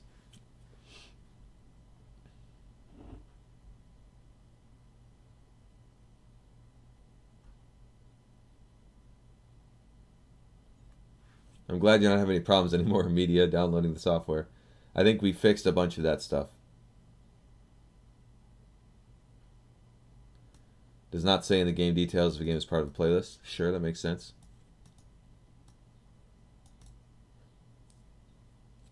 Hyper-V is what I prefer too, although VMware is still very good.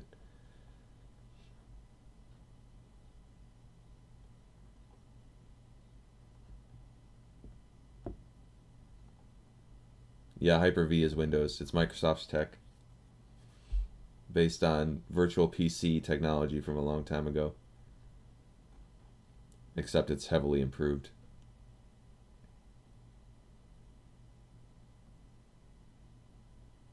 Yeah, Nox theme is awesome, Dave. I have played with it, and I need to play with it now that you've updated it, I think. Although I haven't watched to see when was the last time you updated it. But it's beautiful.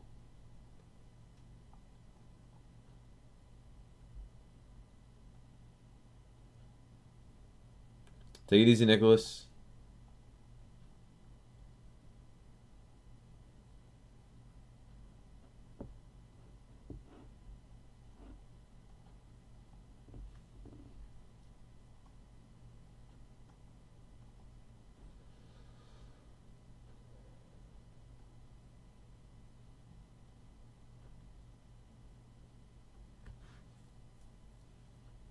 Is there a way not to refresh the whole application to navigate between platforms? I don't know what that means.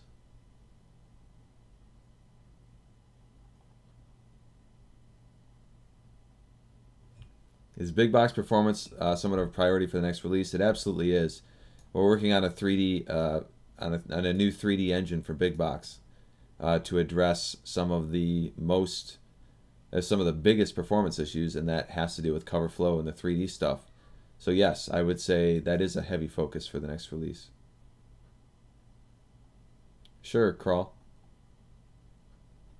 Is smoother scrolling something to look forward to in big box's near future? Yes, absolutely. Same explanation. Again, we're working on a new 3D engine that should significantly help with that stuff. I assume you mean scrolling when it comes to the cover flow stuff, because that's where the biggest performance issues are.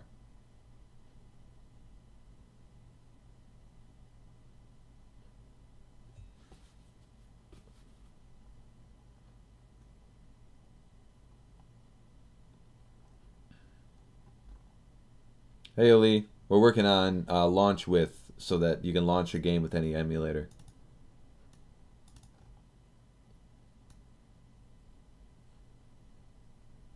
Cool, Neil. Yeah, we'll get back to that here soon. With Big Box so popular, any possibility allowing LaunchBox the ability to change colors? You mean in the free version? On the topic of themes, I've been screwing around in Visual Studio, but the preview window refuses to work on any view that uses cover flow. Is there a package or something I need?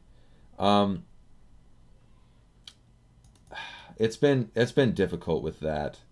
I know there's, make sure you're editing the theme from directly within the LaunchBox folder in the right folder. That will help.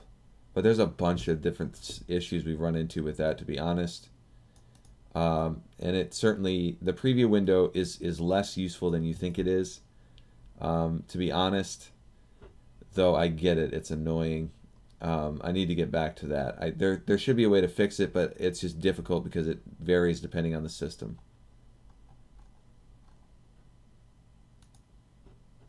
Try removing and re-adding all the references to the theme project. Sure.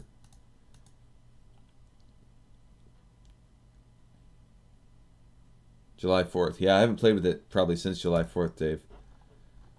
So I should do that. Maybe we can do that here in a few minutes, actually. That would be cool. How to change incorrect metadata. Edit the game. But also you can get on the games database and make the changes on the games database website.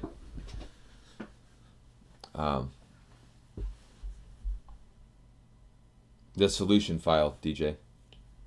All right, so although honestly it doesn't really matter much.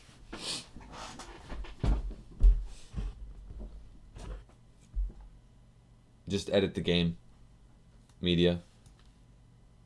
Unless you want to do it on the games database itself, then you can go on the games database website to do it. All right, so this is built, right? I hope. Looks like it. And we'll see if it works. So let's go to NES. And forgive me, I don't know how well these emulators are working because I haven't played with them all. But let's try PUNES, Adventure Island. That didn't seem to work. Maybe PUNES is broken for all I know. Okay, FCEUX. Error opening. Okay. I need to get the actual full path. So that's probably what's going on there. Well, let's fix that. That's an easy fix. We need to say utilities. No, it's file helper dot get full path. Why do you got to do that to me? Emulator dot application path. That should solve that. Oh wait, no, this is the game. This is the pass of the round file. All right.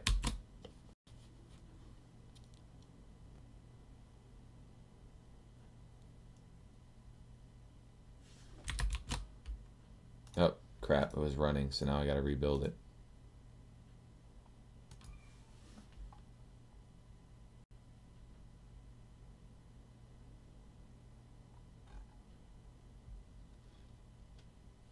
Cool, Graham. Yeah, and they'll be more affected than just cover flow, but that's our first thing that we're tackling.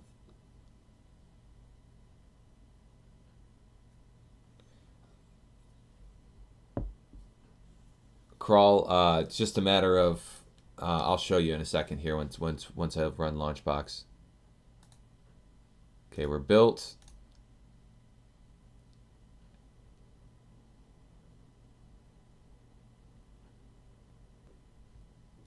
See this drop down here, you're going to select platform category instead of platform, and that will organize them all for you.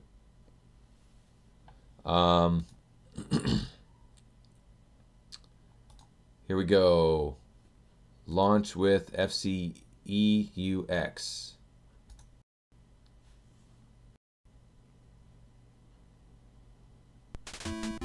There it is. And this is FCEUX, I hope.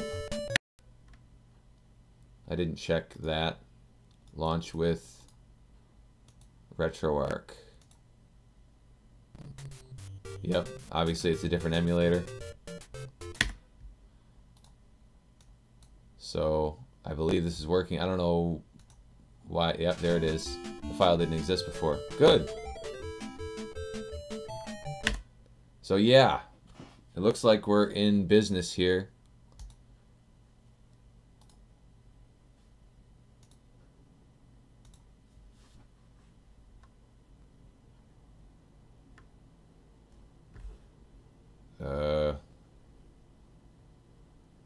What the heck, RetroArch?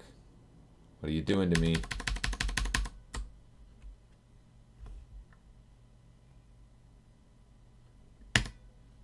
Well, that's not promising.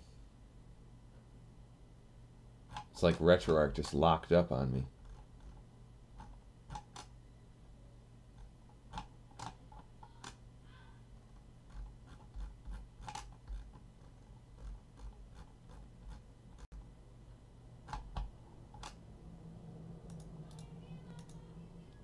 I don't know what RetroArch's problem was there.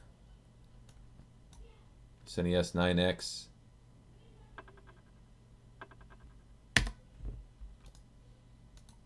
Huygen.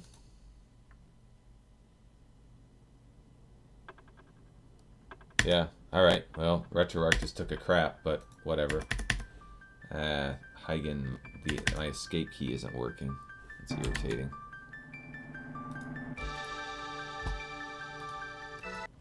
Alright. So yeah, we're good to go. This is done. 'Tis a good. So adding it to Big Box, since it sounds like that's a common request that we definitely want to get this added to Big Box.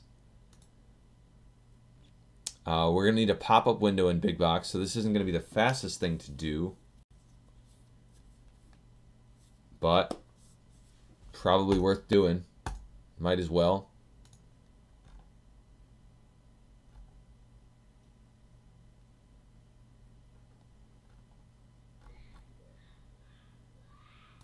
Probably like to have a way to use the last used emulator as the default for that game by option. Sure.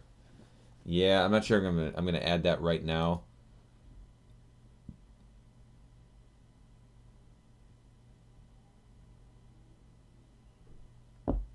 Yeah, well, the thing is, we've only started tackling one item from the list. That man, but you know, we're tackling something, so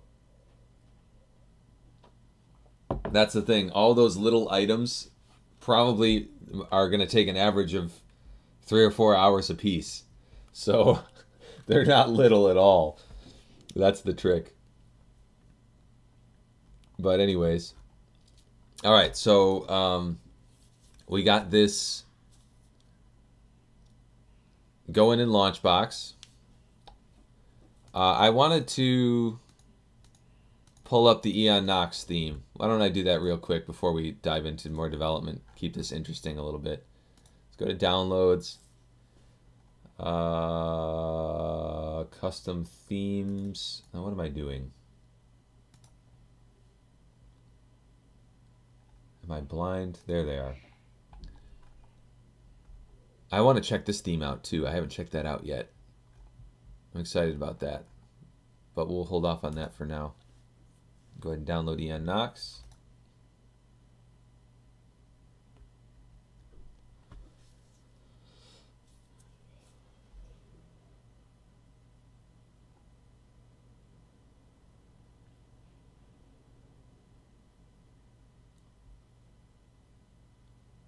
Yeah, it definitely does. I agree. It's a good thing to add.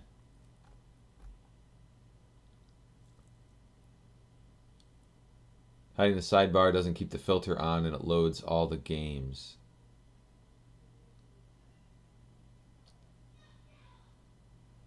Oh, sure. That was on purpose, Silverchild, to help prevent confusion.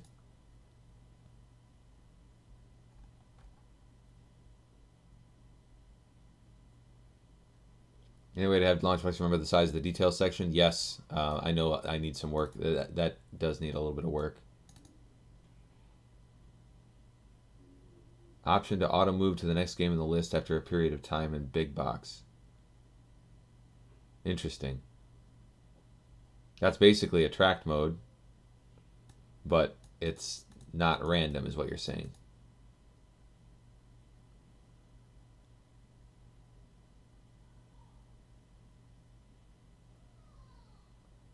Oh, so be able to jump between cores.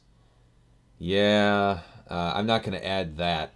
There is the option. The best option there is just to add multiple RetroArch emulators to LaunchBox. I'm sure you guys are hearing my kids screaming down there now. Usually stretch it out to get a bigger video, but it always resets to smaller size after closing LaunchBox. Yeah, I get that.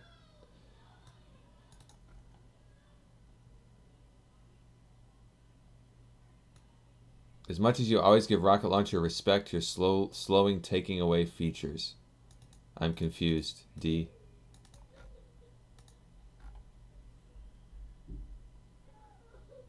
As much as you always give Launcher... Yeah, I don't know what you mean by that.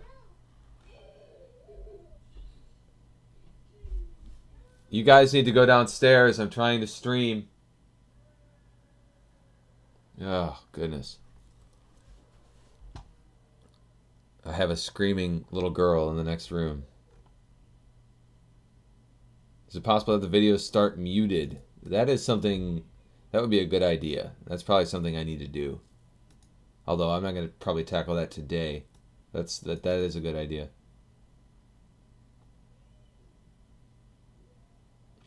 Anyways, we got our Ian Knox theme downloaded here. Let me go grab it.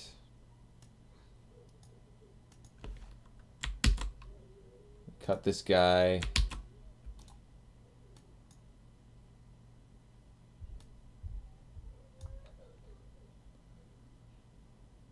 Okay, there's our theme. Move this to my LaunchBox folder. Themes.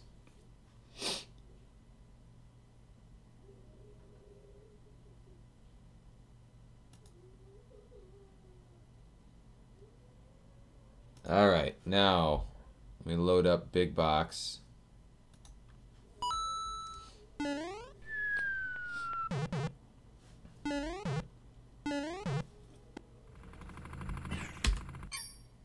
Okay.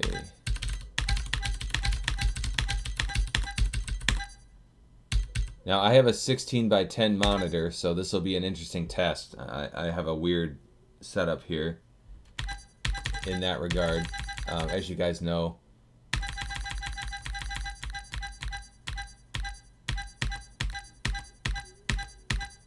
Come on, there it is. Ian Knox.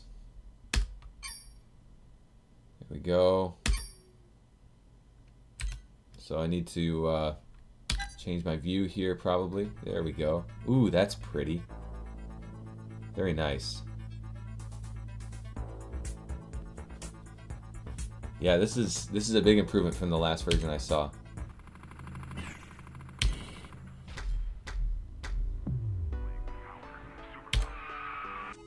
Very pretty. I like that a lot, man. Alright. So then we'll go into, let's go into consoles. But I'm guessing the spacing would be a little better here on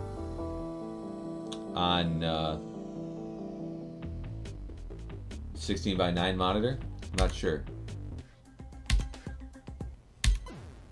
This is nice though, I like it a lot. Wow.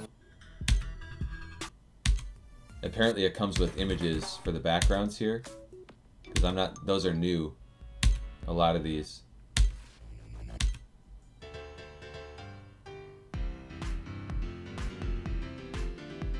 Let's go into NES.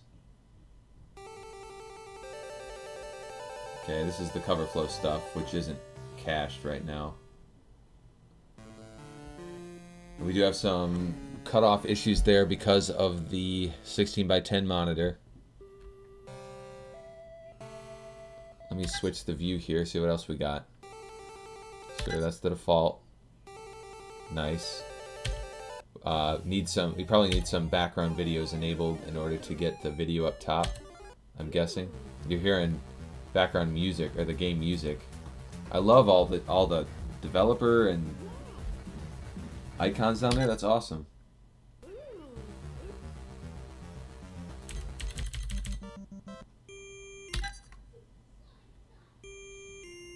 Okay, and then we're back here. Sure.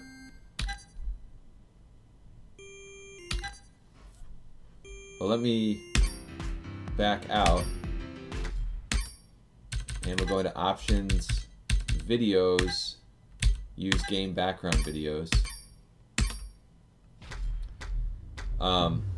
One thing, Dave, one thing you can do is you can edit the settings file for this theme to force using game background videos, which would just automatically make this work whether that setting was checked or not, so that the videos that are using the background videos up top would work either way. There's a setting to change in the settings .xml file for the theme for that, which would be good to set, because then it's simple to set it, and then people aren't going to run into that issue that I just ran into. This is amazing though. You got some awesome stuff here, specifically the company logos there. I love that.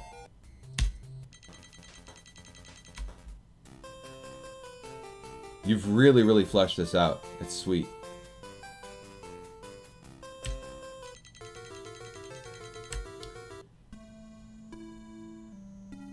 And like I said, I'm sure I need to catch up on comments here, but I'm sure some of these minor spacing issues are probably because I've got a 16 by 10 monitor.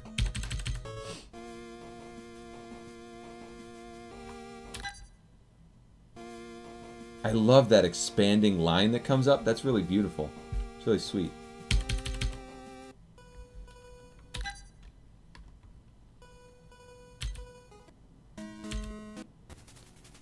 We're talking about performance here with the cover flow. The reason why it's not very good is because it's still caching. It'd be a lot better when it's done caching, but that is what we're working on. This is great though. It's beautiful. I love it.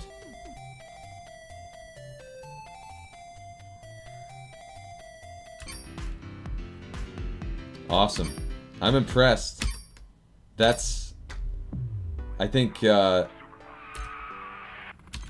this is definitely up there in you know, some of the best themes we've got for sure. So pretty exciting. Cool stuff. It would be neat to get computers and consoles and handhelds populated out with the same stuff here as we've got with the MAME thing down there. That would be amazing. But I know why this is showing it, because arcade is a platform name, whereas computers, consoles, and handhelds is not. That's why we have details here. And I know Dave probably has some requests in for me as well on that stuff. So that's probably part of it. But this is beautiful. Really beautiful. Love it. Alright, let me catch up on comments.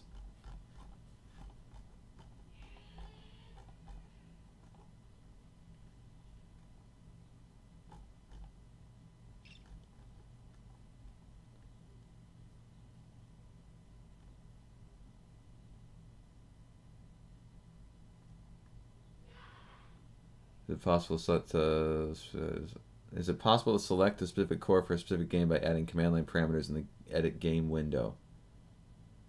Probably. Although I haven't tried it myself, I think that should work.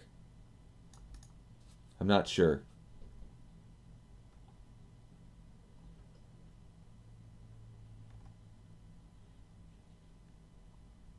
Two-and-a-half-year-old, yes. That is a hard age, man. That is a hard age. What I meant was slowly all the features that are being built have weaned myself off of it. Gotcha. Yeah, I get you, D. Unfortunately, though, it's not a priority for me to replace rocket launcher features.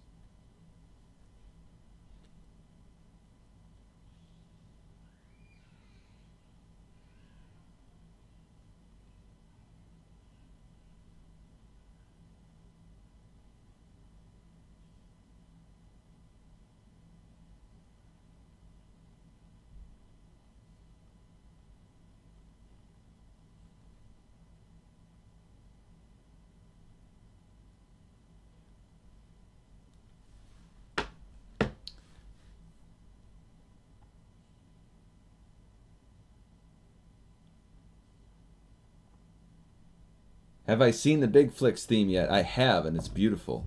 I need to check that out more.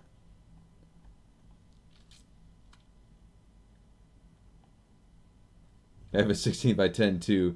I know the pain. Yeah, I like the 16 by 10 a lot because of for development. It's just I like the added vertical screen height a lot.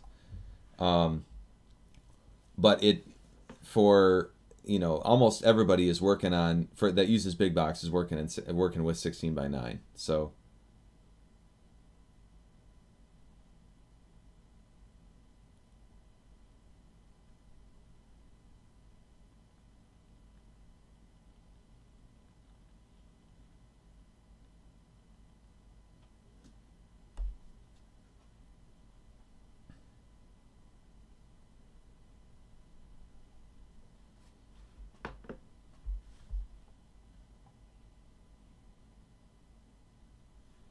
I disagree. I like 16 by 10 a lot. They're better for professionals. And when I'm on a 16:9, I miss the vertical height.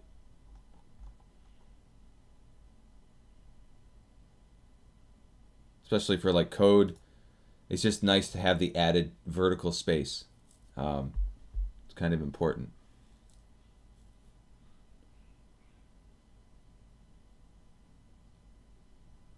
Billy, yes, eventually I think we can certainly do that. One that randomly plays a series of specific created video files rather than the ones the games use. Sure, something of that nature is possible eventually. I don't think that's a major priority, but yeah, eventually.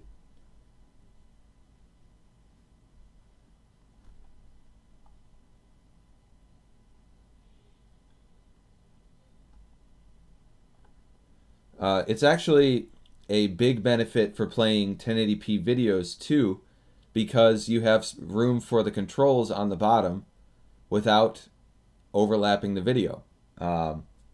That's another reason why I like it. So I don't have to go full screen, and the controls don't overlap the video, and I still get the full size video. So there's advantages all over the place with the 16:10. Platform playlist specific themes. Okay, good to know, Neil.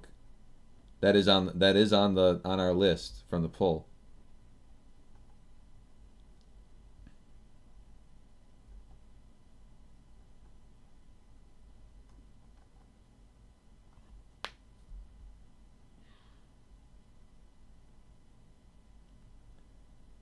Yeah, I get that, Charco. Unfortunately, I'm not going to add that today or right now. But yeah, I understand what you mean there. Yeah, we would, for right now, you would just have to add multiple RetroArch emulators to LaunchBox, and that should work fine. Although, yeah, I see how it's not ideal. Silver Child, that is planned, although that's not there yet. Yeah, if you could force Big Box into 16:9, that would help, and I have experimented with that. I'm thinking about that, doing something along those lines.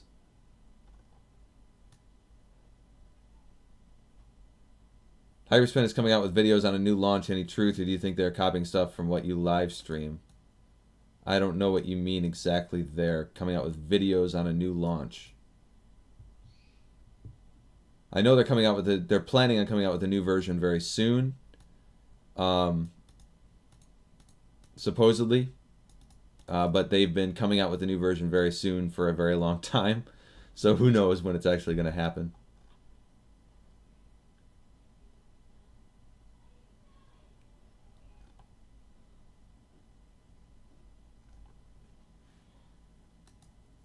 All right. So, anyways, caught up on comments.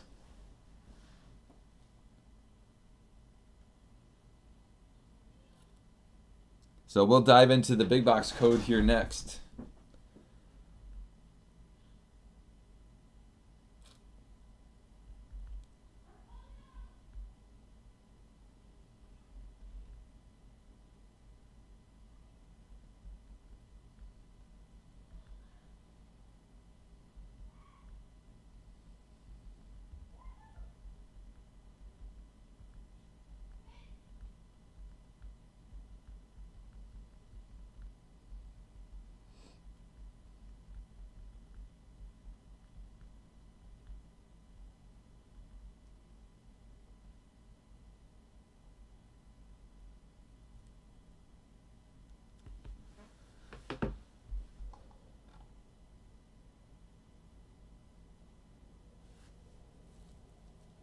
I am hoping to do the PDF viewer, yes, before the next poll. That is planned. However, it's proving to be one of the more difficult things to do because it's like, it feels like we're going to have to rewrite a freaking PDF viewer from scratch because there's no good options. No good options without licensing issues. Anyways, we're going to take a look at that here coming up soon, though, hopefully. So, big box, we need to try and get this added. Let's go ahead and plan it out here a little bit visually. I have a good idea, but we might as well discuss it real quick. Well, let's see what the game details menu looks like in this theme. Let's go to NES. Switch up the view. Go to the one I like the best. Little Samson is fine. Go into the game details. Yeah, we got some issues with the background video, making this difficult. But that's just a matter of making the background video less dark or less bright. But anyways, so ultimately we want to add a launch with item here, and we're gonna have to pop up a pop-up menu. Where else are we popping up a pop-up menu right now? Well, we're locked, so I need to unlock it to get more options.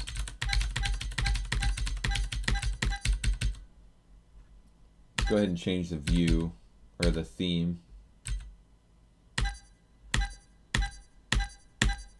I'm going to go back to my City Hunter and let's turn off game background videos. Actually, I don't think that matters because this theme has it overridden.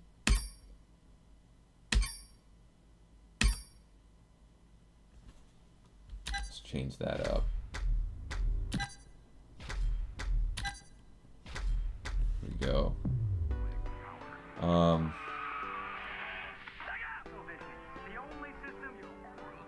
Go into consoles. NES is fine.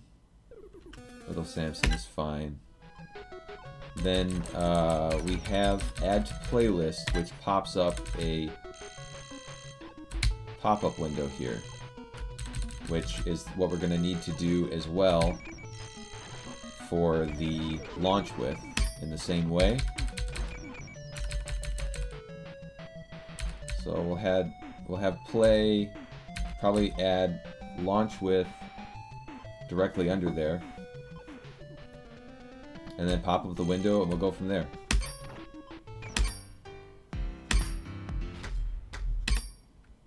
Cool.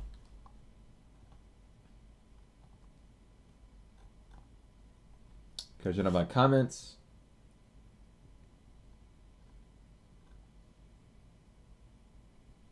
iTech Sharp. I'm not. It's been a while since I looked into them all, but we'll come back to that for the PDF stuff.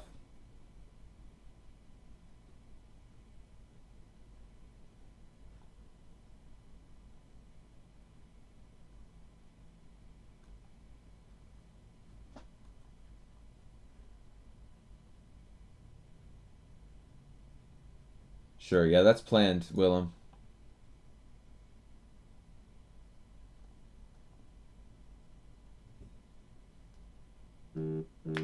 Generic pop-up menu modal, sure.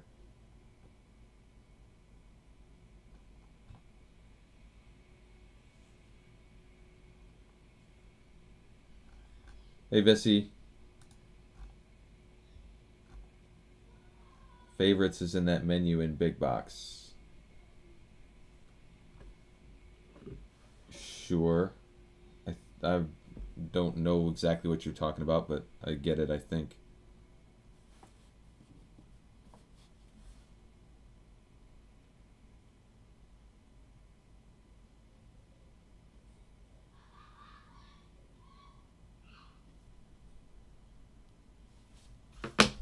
Okay.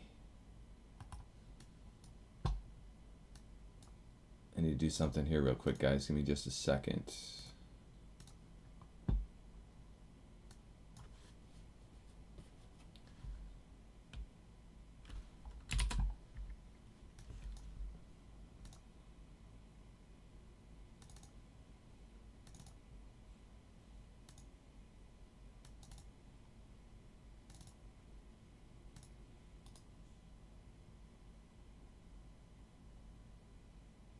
Oh, crap. Stupid Dropbox.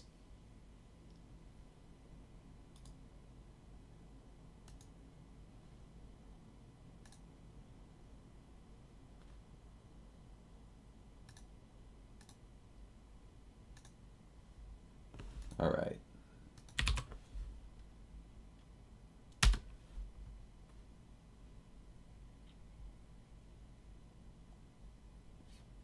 Okay. Now,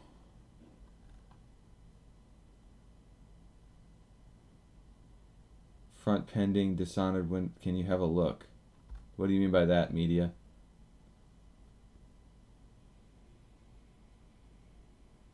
Yeah, I'm not following that, media. All right. Anyways, back into the big box code here. So this is all going to be in the view model for, not game details, games view models. This is text games view model is where all this stuff is going to be. This is where we build our menu items.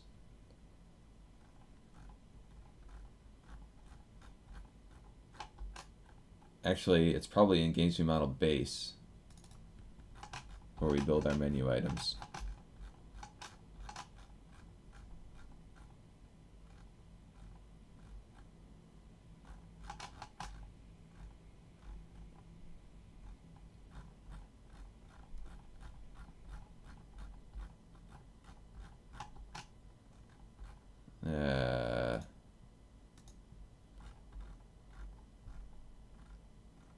Yeah, this is... Okay, this is where we add our different items. So this is it. And after play, actually after play and configure, we're going to add our... I mean, in theory, we need an option for it. But, nah, I don't feel like adding that right now.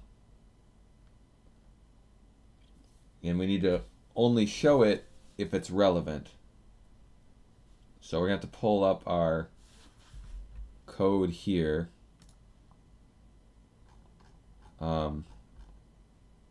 Set one selected game state.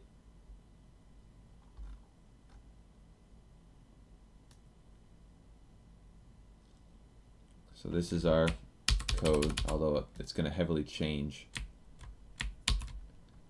So we get our list of emulators.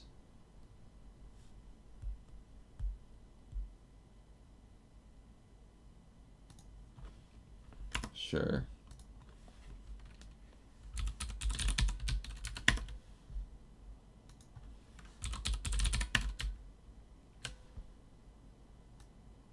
We have our list of emulators. If emulators.count is greater than 0, we don't need to do anything in this case. So I can get rid of this. If we have emulators, then we're going to show this item. And we're going to say items.add new menu item view model. We need to add a new string, strings.label launch with. And then the menu action, we'll have to come back to that.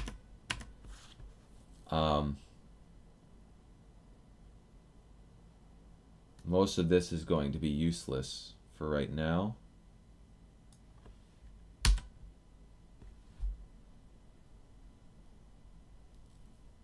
Okay, let's add our string.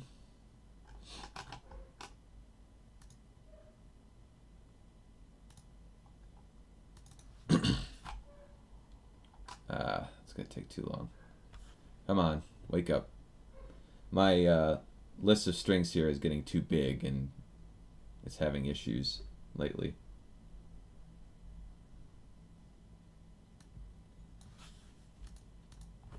Label launch with is launch with.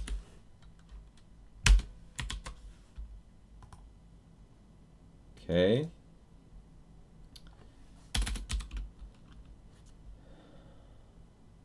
And we get the menu action. Now, probably just want to add a method menu action, I'm guessing. And a particular action. Probably just going to do it inline. It's probably the easiest way to do it. So we have our list of emulators there. We have our game. We have all that stuff. Just all right here.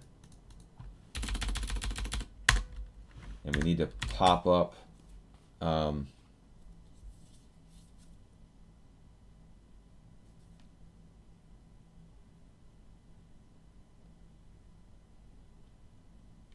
pop-up window. So I need to find the code that opens that pop-up window. I'm out of coffee.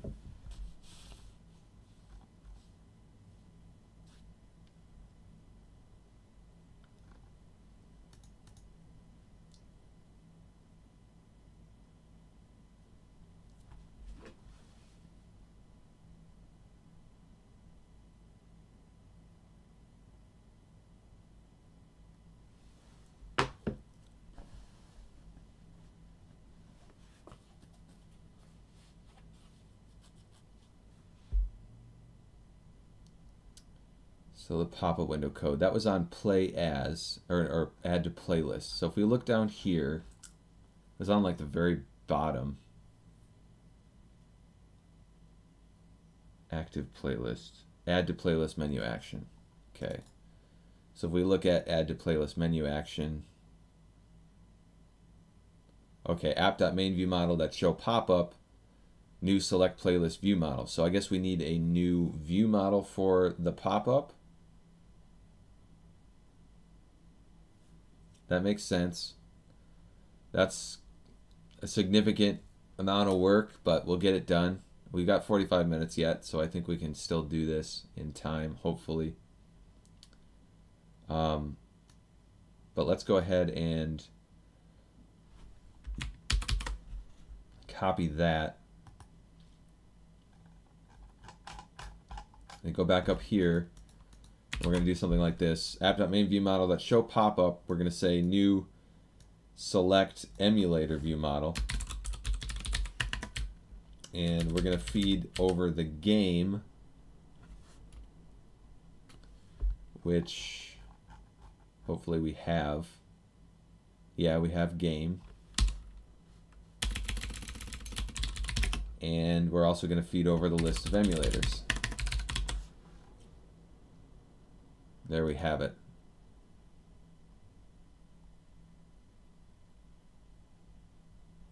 Okay, so now we just need this select emulator view model. We need to create that.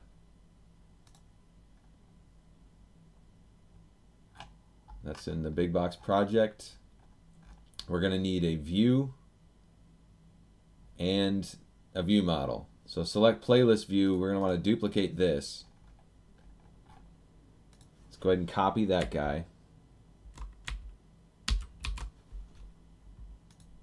And this is going to be select emulator view.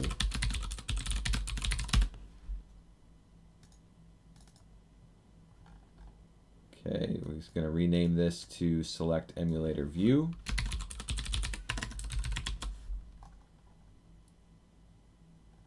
And in the code behind as well, this becomes select emulator view.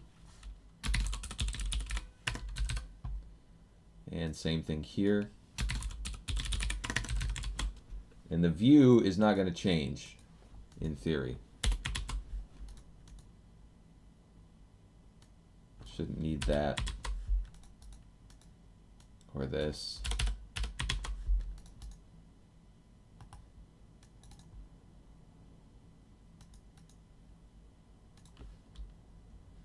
Okay, so then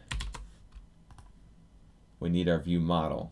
I'm going to go ahead and copy the select playlist view model. That is going to be very similar to that.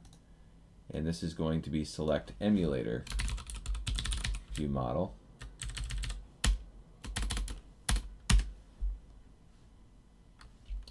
And the class name is select emulator view model. We're going to need our game.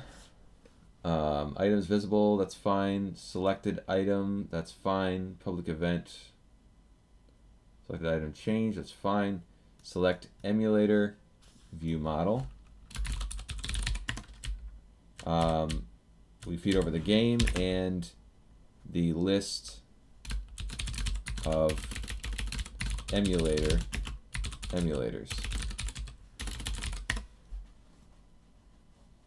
Okay. We're going to need private list of emulators. This.game equals game. This.emulators equals emulators. We instantiate our items, that's fine. And we don't need this guy. We need to go for each var emulator. We might not actually need that to be a member. We'll see. Var emulator in emulators. This.items.add new menu item view model emulator.title.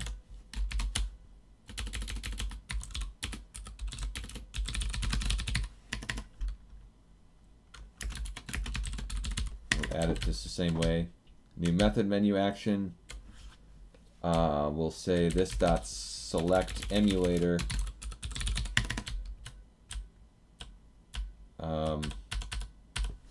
Emulator.id for now. Okay. Selected item.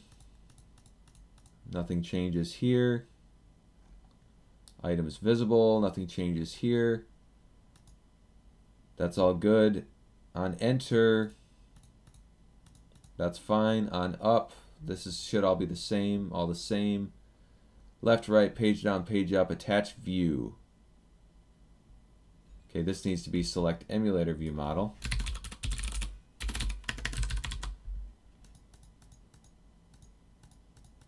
That's fine. Prompt new playlist we no longer need. Make new playlist we no longer need. Select playlist becomes select emulator. And string emulator ID.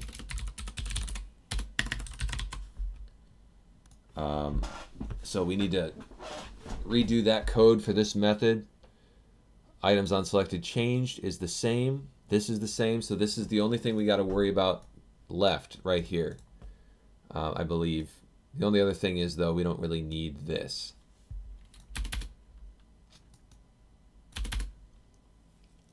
Okay, so let's go back down here. And this is where we're going to actually do the launching.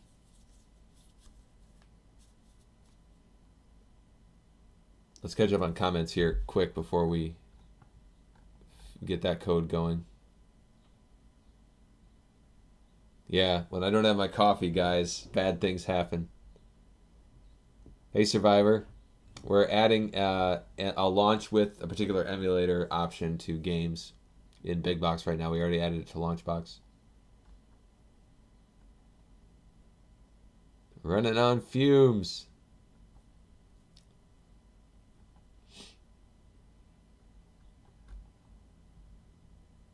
Good thing your bathroom doesn't charge you by the visit.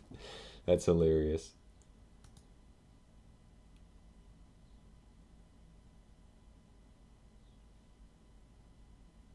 Hey, Extreme. With the Swift plugin, I was able to add Flash games launch more easily by setting official Adobe standalone Swift Player as the emulator. That's cool. Can we upload screen caps for Flash games to the database? Good question. So we did just add Valancix added changes to the database to add a flag for the homebrew stuff and ROM hacks and stuff like that. Yes, I believe, if I remember correctly. So yes, that's possible. Do we have a platform for Flash games though? I'm not sure we do. So we might need to add one for that yet. All right. Anyways, when we launch this stuff, the code we have for that is right here. and we're going to need similar code. But we should look at the code that we have for launching games in Big Box right now instead, probably, because that's going to have to change.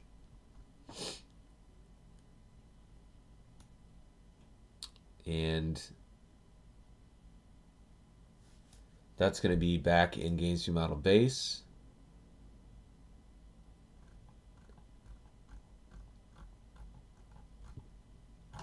It's going to be on top. Play menu action.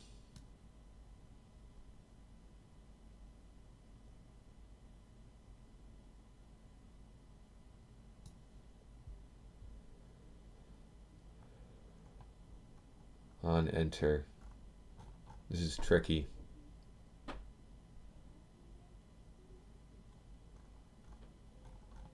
So it's going to be similar to this. So loading. Yeah, we got a bunch of stuff to do here, so I'm going to go ahead and just copy this entire method and we'll have to go through it.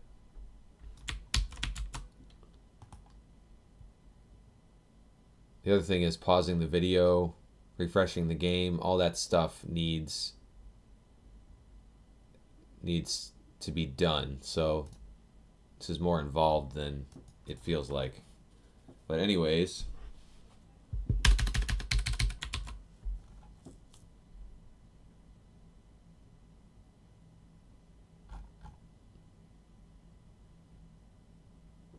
the refresh action.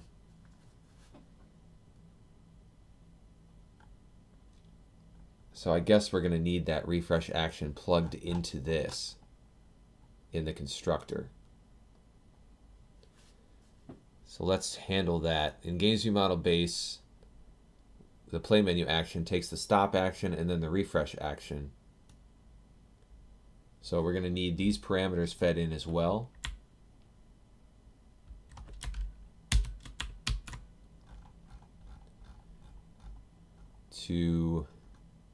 Oh, I went down too far.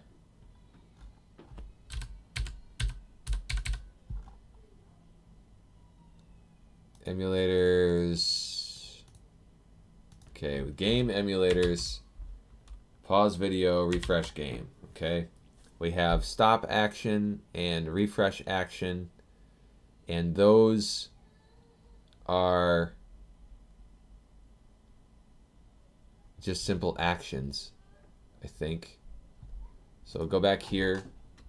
We're going to add action stop action and action refresh action.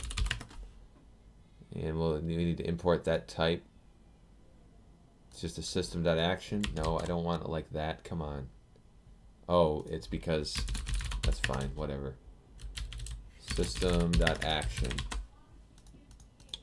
And basically, we're going to need to put those in private action, system.action, stop action, refresh action.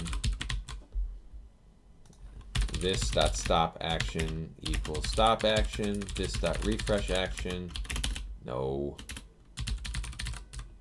equals refresh action. Okay. What is the problem with this? What does that even mean? Field can be made read-only. Sure, that makes sense. All these can. All right, and then it's fine, doesn't matter. We're gonna go down back to here. Like settings that show so we show the loading message. We need thread. Why did it jump up there? What the heck? Okay, and then this.game.play is going to need to change to this.game.play emulator, root.datamanager, the ROM path. This line we can copy out of the main form here. So we'll go ahead and do that. Come on. It's a long line. All right. So go back here. This is the line that we want.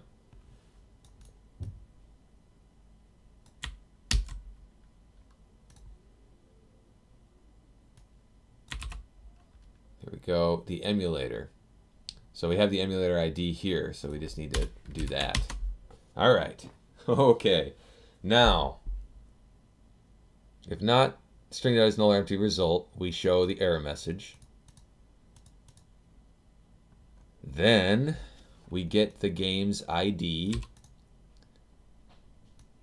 We set the play count. Oh, this.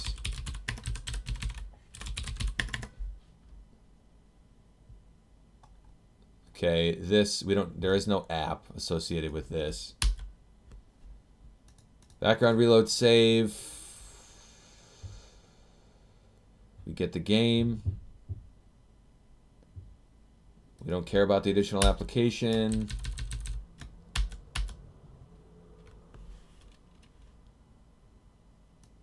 Okay, we don't need that variable apparently.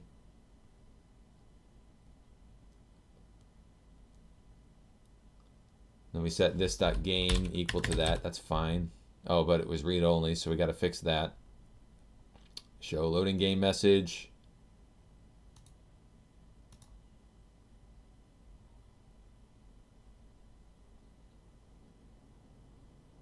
Wow, I'm surprised I'm doing all that. Why am I doing that, I wonder? I don't know. Oh well. Okay, now combine that with this code. We don't care about that. We don't care about that. We don't care about that. We don't care about this. We don't care about that.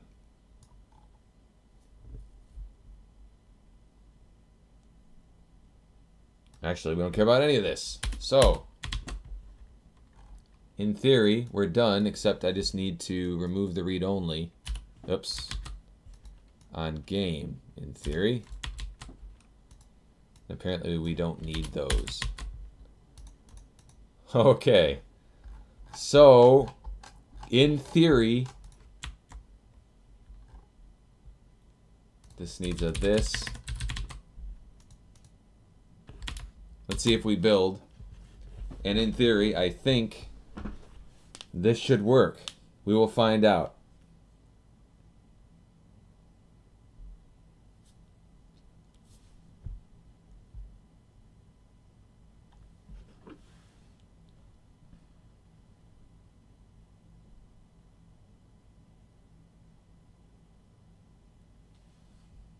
Build succeeded. All right, the moment of truth here. Let's see what we get.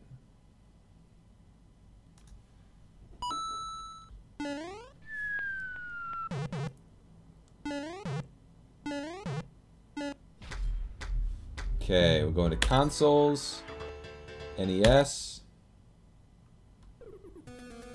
Little Samson's fine. We have launch with showing up there for NES. There it is. There's our list. Backing out works. We try FCEUX.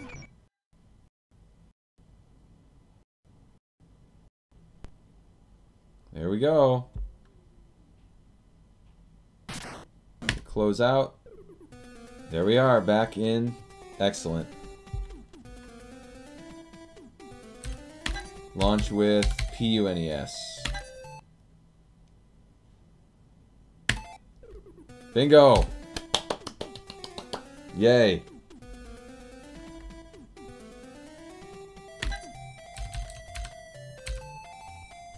RetroArch locked up the last time, so I don't know what the heck is going on with RetroArch. I'm not going to do that right now.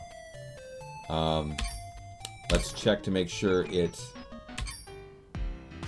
is not there for... let's go into computers. Go into... Let's just go into DOS.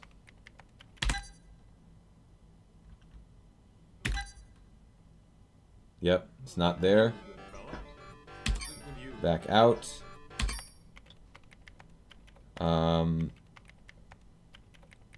What else?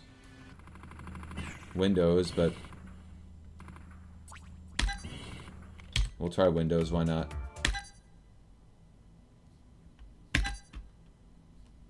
Yep. Cool. Let's try another platform for kicks and giggles. Let's go N64, though I'm not sure how well my N64 emulators are working. Tarzan. Cruisin' USA, there we go. Launch with. You know what? The ... is not a thing in Big Box, so I want to get rid of that. RetroArch, Project 64.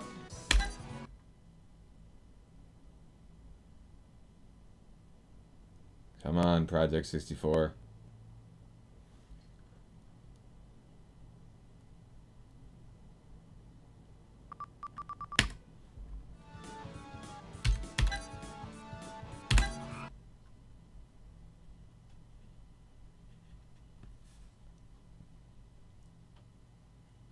Good, good, good.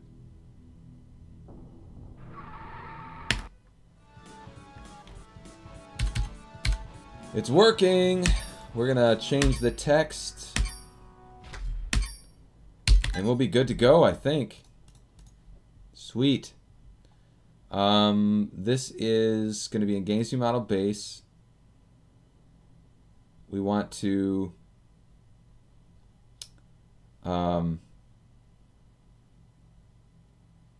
label launch with. I need to change that.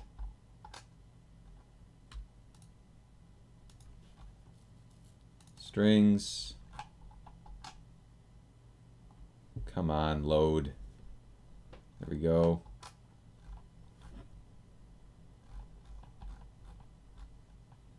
Label launch with just needs to be without the ... And then the other thing is when I populate my emulators, I want to not add the ... here either. And then, well, let me catch up on comments. But the last thing that we could do is add an option to specify whether or not you want to display that in Big Box, because it's going to come up if I don't. All right.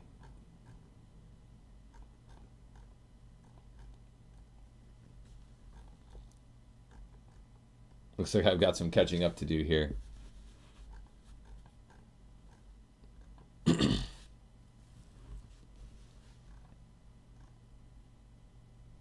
I think there might be a platform called Web Games or something like that, but that is where we would put Flash games. Definitely would be like web games. And I think there might be something like that on the database. We can go check that. Why not? GamesDB.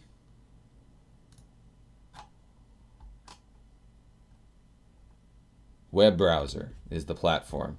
So this would be the platform that we would put those games in. And I'm sure we already have quite a few games in here. Not that many. Interesting. Looking at these games is pretty interesting. But yeah, that's where it would go, in web browser. So yeah, nothing, I don't think there should be anything preventing you from adding games to that. Although, where is the stuff that says it's a homebrew or whatever? I'm not sure where that is, honestly. Maybe that hasn't been added like I thought it had. But anyways, we'll get it in there eventually if it's not there already.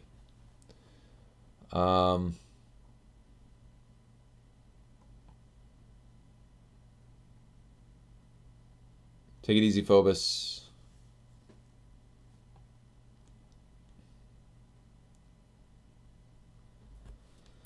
Add a function to LaunchBox Big Box that fade non-installed games, installed games from Steam or something like that. A lot of games, but I don't have room for all of them. Fade?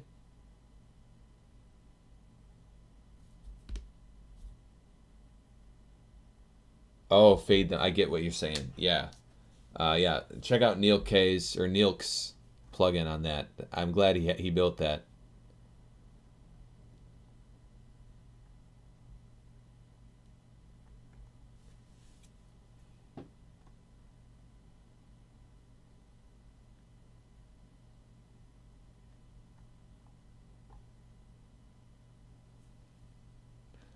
Yeah, I get the distinction between web browser and Flash. Although, yeah, I don't know. We could add a Flash platform, but then we're gonna have crossover, and it's gonna be messy. So I'm not quite sure what to do there. If it's an exe that runs on Windows, then it should go under Windows. If it's a web browser game, then it goes under web browser. That's what and whether I mean, if it's an exe, who cares whether it's Flash? It doesn't matter. Call it a Windows game. That's my take on that, I guess.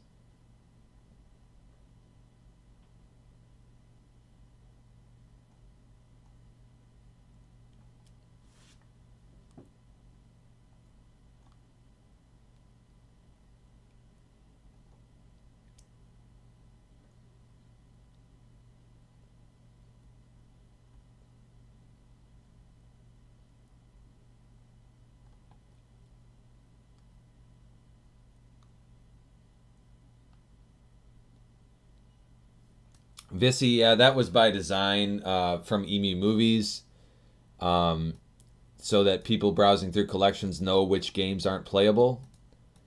Um, but honestly, there's literally nothing we can do about that. Well, I mean, we could search for the video of that size or that footprint or something and get rid of it. But unfortunately, probably not going to be a priority because that's really an EMU Movies thing. But I get you. The other thing is though, it should be relatively easy for you to find those videos in your collection in Windows Explorer, I think. You can probably just search for all videos of a certain size and mass delete them. It shouldn't be difficult to do that. Ability to hide the mouse. In Big Box, that should already be a possibility, though I know in certain emulators are stupid with that and don't do it properly.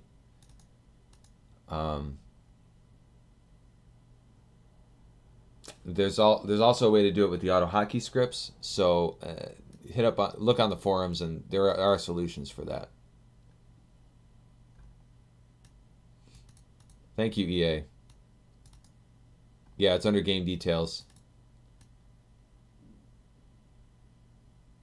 Thank you, Pac-Man.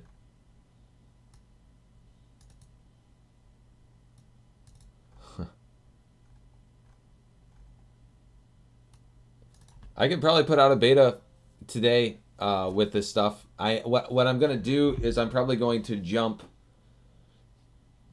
Excuse me. From this, I'm gonna be jumping back to the website for a few days to try and hopefully get the single sign-on stuff going.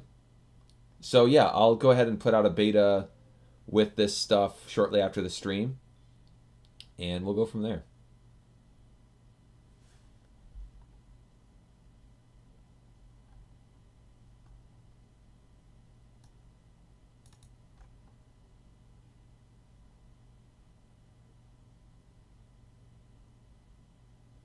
Thank you, Graham.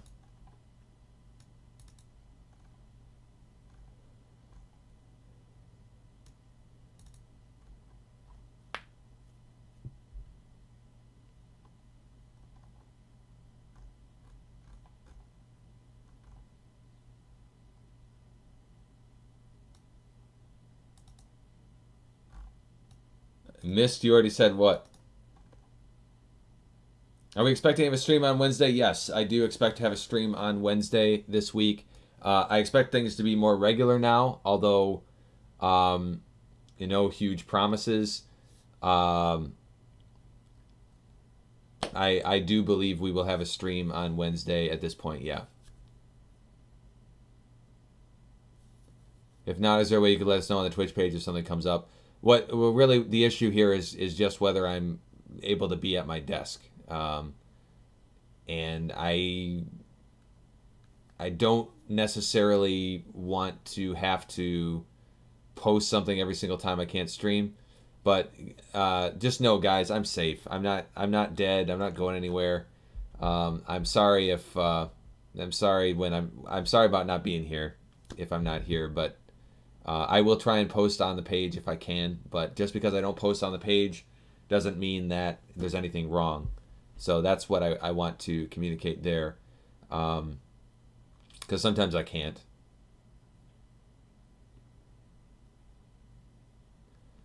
Sure, Dave. Yeah, the spacing, that's going to be difficult. It's very difficult to solve that problem, especially with an intricate theme like yours. So I do really, I've been wanting to add a feature that will restrict it to 16 by 9 on a 16 by 10 setup. So that's probably going to be the best solution when I get that implemented, but it's not there yet, of course.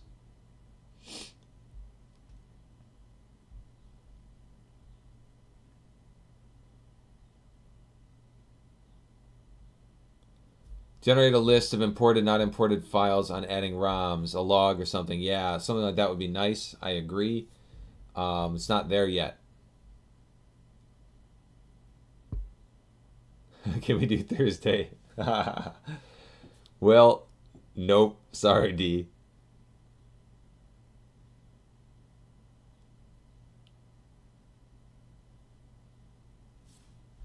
I'm not following you, Camel, but oh, sorry. What was up? It was quite a while, not just a one-off. Only reason I asked. Sure, I get that.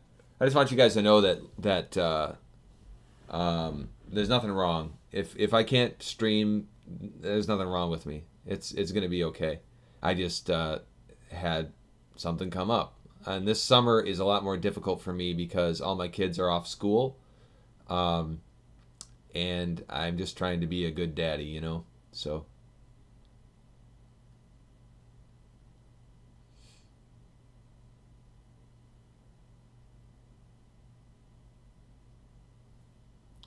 I love you too, Camel, and everybody else as well. All right, so we're just about done here. One last thing we could do is add an option to show this or not. I guess that's not going to take too long. We might as well. Let's see how quickly we can get this done. So it's going to be it's going to be in Unbroken.LaunchBox data. It's going to be in Big Box settings. We have show what is it?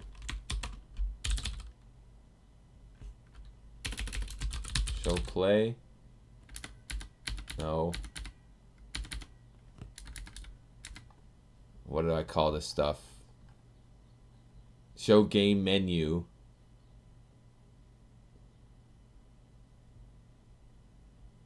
Open, yeah. So we need to add something called show game menu data table export public bool show game menu launch with get and set, and we'll use ReSharper here to convert this to a property with backing field.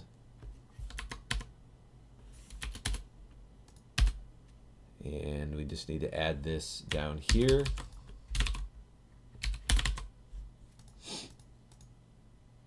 Show game menu launch with. And we need to default this to true. In our data manager, there's an initialize defaults method. It's dot big box settings dot show game menu launch with equals true. Okay, so we have our setting there. The next thing we need is to actually show it in the options. So we're going to go back into the Big Box project. Going to go into data, options pages, and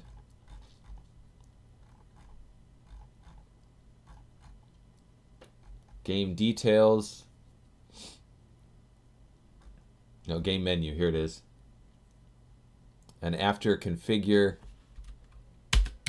we're going to say options pages dot game menu dot menu items dot add new options checkbox item strings dot label show launch with, which I need to add, s dot show game menu launch with equals item dot value. Item dot value equals s dot show game menu launch with. Okay, we add this string, and I think we're good to go. Oh no, we need to use it yet, but that's easy. This is the wrong project. Show label show launch with. Label show launch with. And hopefully show configure. So yeah, it's just show launch with. Okay. Then we're going to go back here. No, the game view model base. We're going to say if root.datamanager.bigboxsettings.show launch with, show game menu launch with, then we do all this stuff, otherwise we skip it. Except I don't want all that nasty formatting. All right, there we are. So we'll build, test it, and we're all set with the setting and everything. So we only got one thing done, guys. Only one thing, but it's a good thing. It's a good thing to have.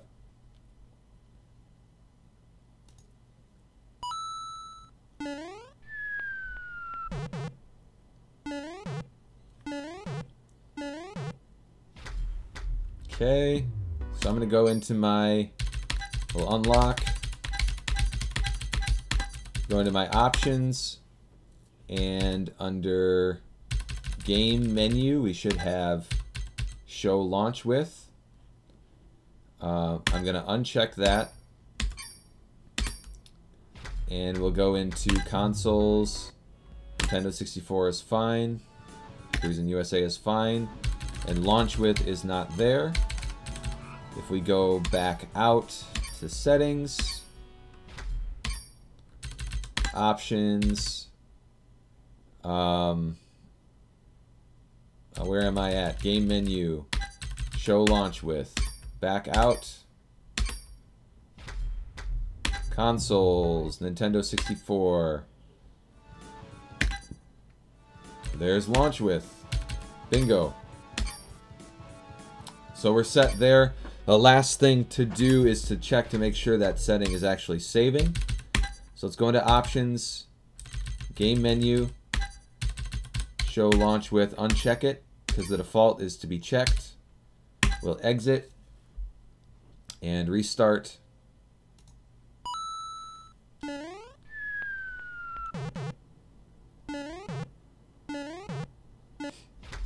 And we'll back out, unlock,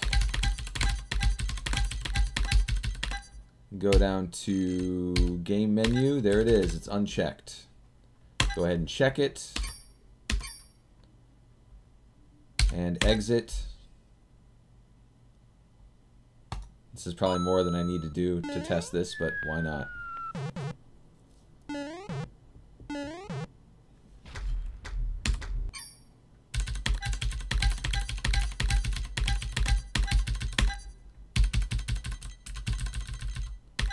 Yep, we're in good shape.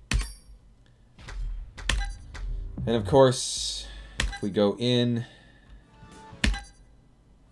it's there, and it works. Awesome. So lastly, before I forget, we're going to go into my changelog, which is under desktop. the resources folder changelog, and I'm going to say, I'm just going to put this on top. New feature, actually new premium features are always on top, so let's put it under here. New feature. What do we say here? A new launch with option is available for each game in LaunchBox, for each emulated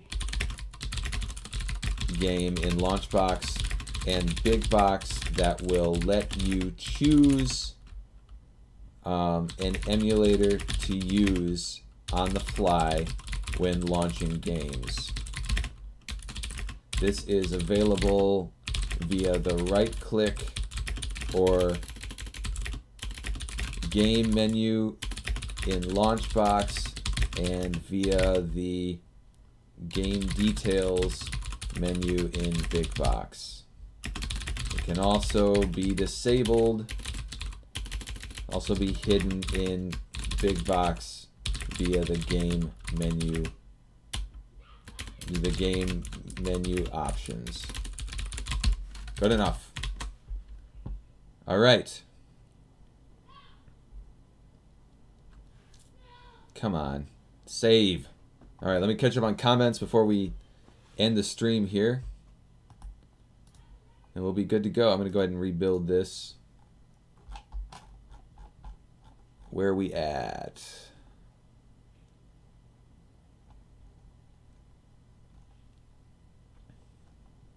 Family first. Yep. I'm not always the best at that, but I try.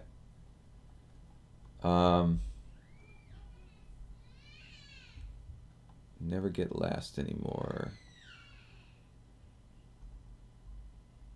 What's the longest you went coding? I coded for 30 hours straight working on 2,000 date bugs. That's insane. I probably spent the longest time coding when I was a kid, to be honest, because I was addicted when I was a kid, like in high school especially, and I just coded over the summers. I literally coded, never ate, never moved, just coded. I haven't timed myself though, but I remember going for at least close to 24 hours once or more. I don't know. But yeah, I'm not that much of a marathon coder, but I did do that some in high school.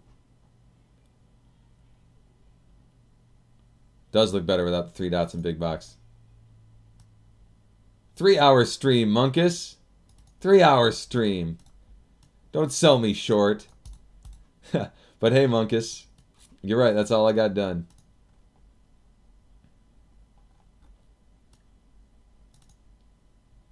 Maybe if you would have been here, Monkus, maybe we would have gotten more done if you were here. Oh, I'm just kidding.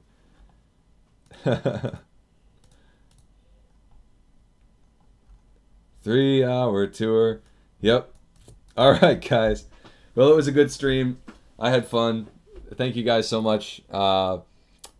We got one thing done, and it's a good thing. It's an important thing, so I'm glad it's done. It's nice getting something done, you know, on stream, because it's been a while since I've been able to do that. So anyways, but thank you guys very much. I will see you on Wednesday. I think I'll see you on Wednesday. Most likely I will see you on Wednesday. And have a good week, guys. Talk to y'all soon.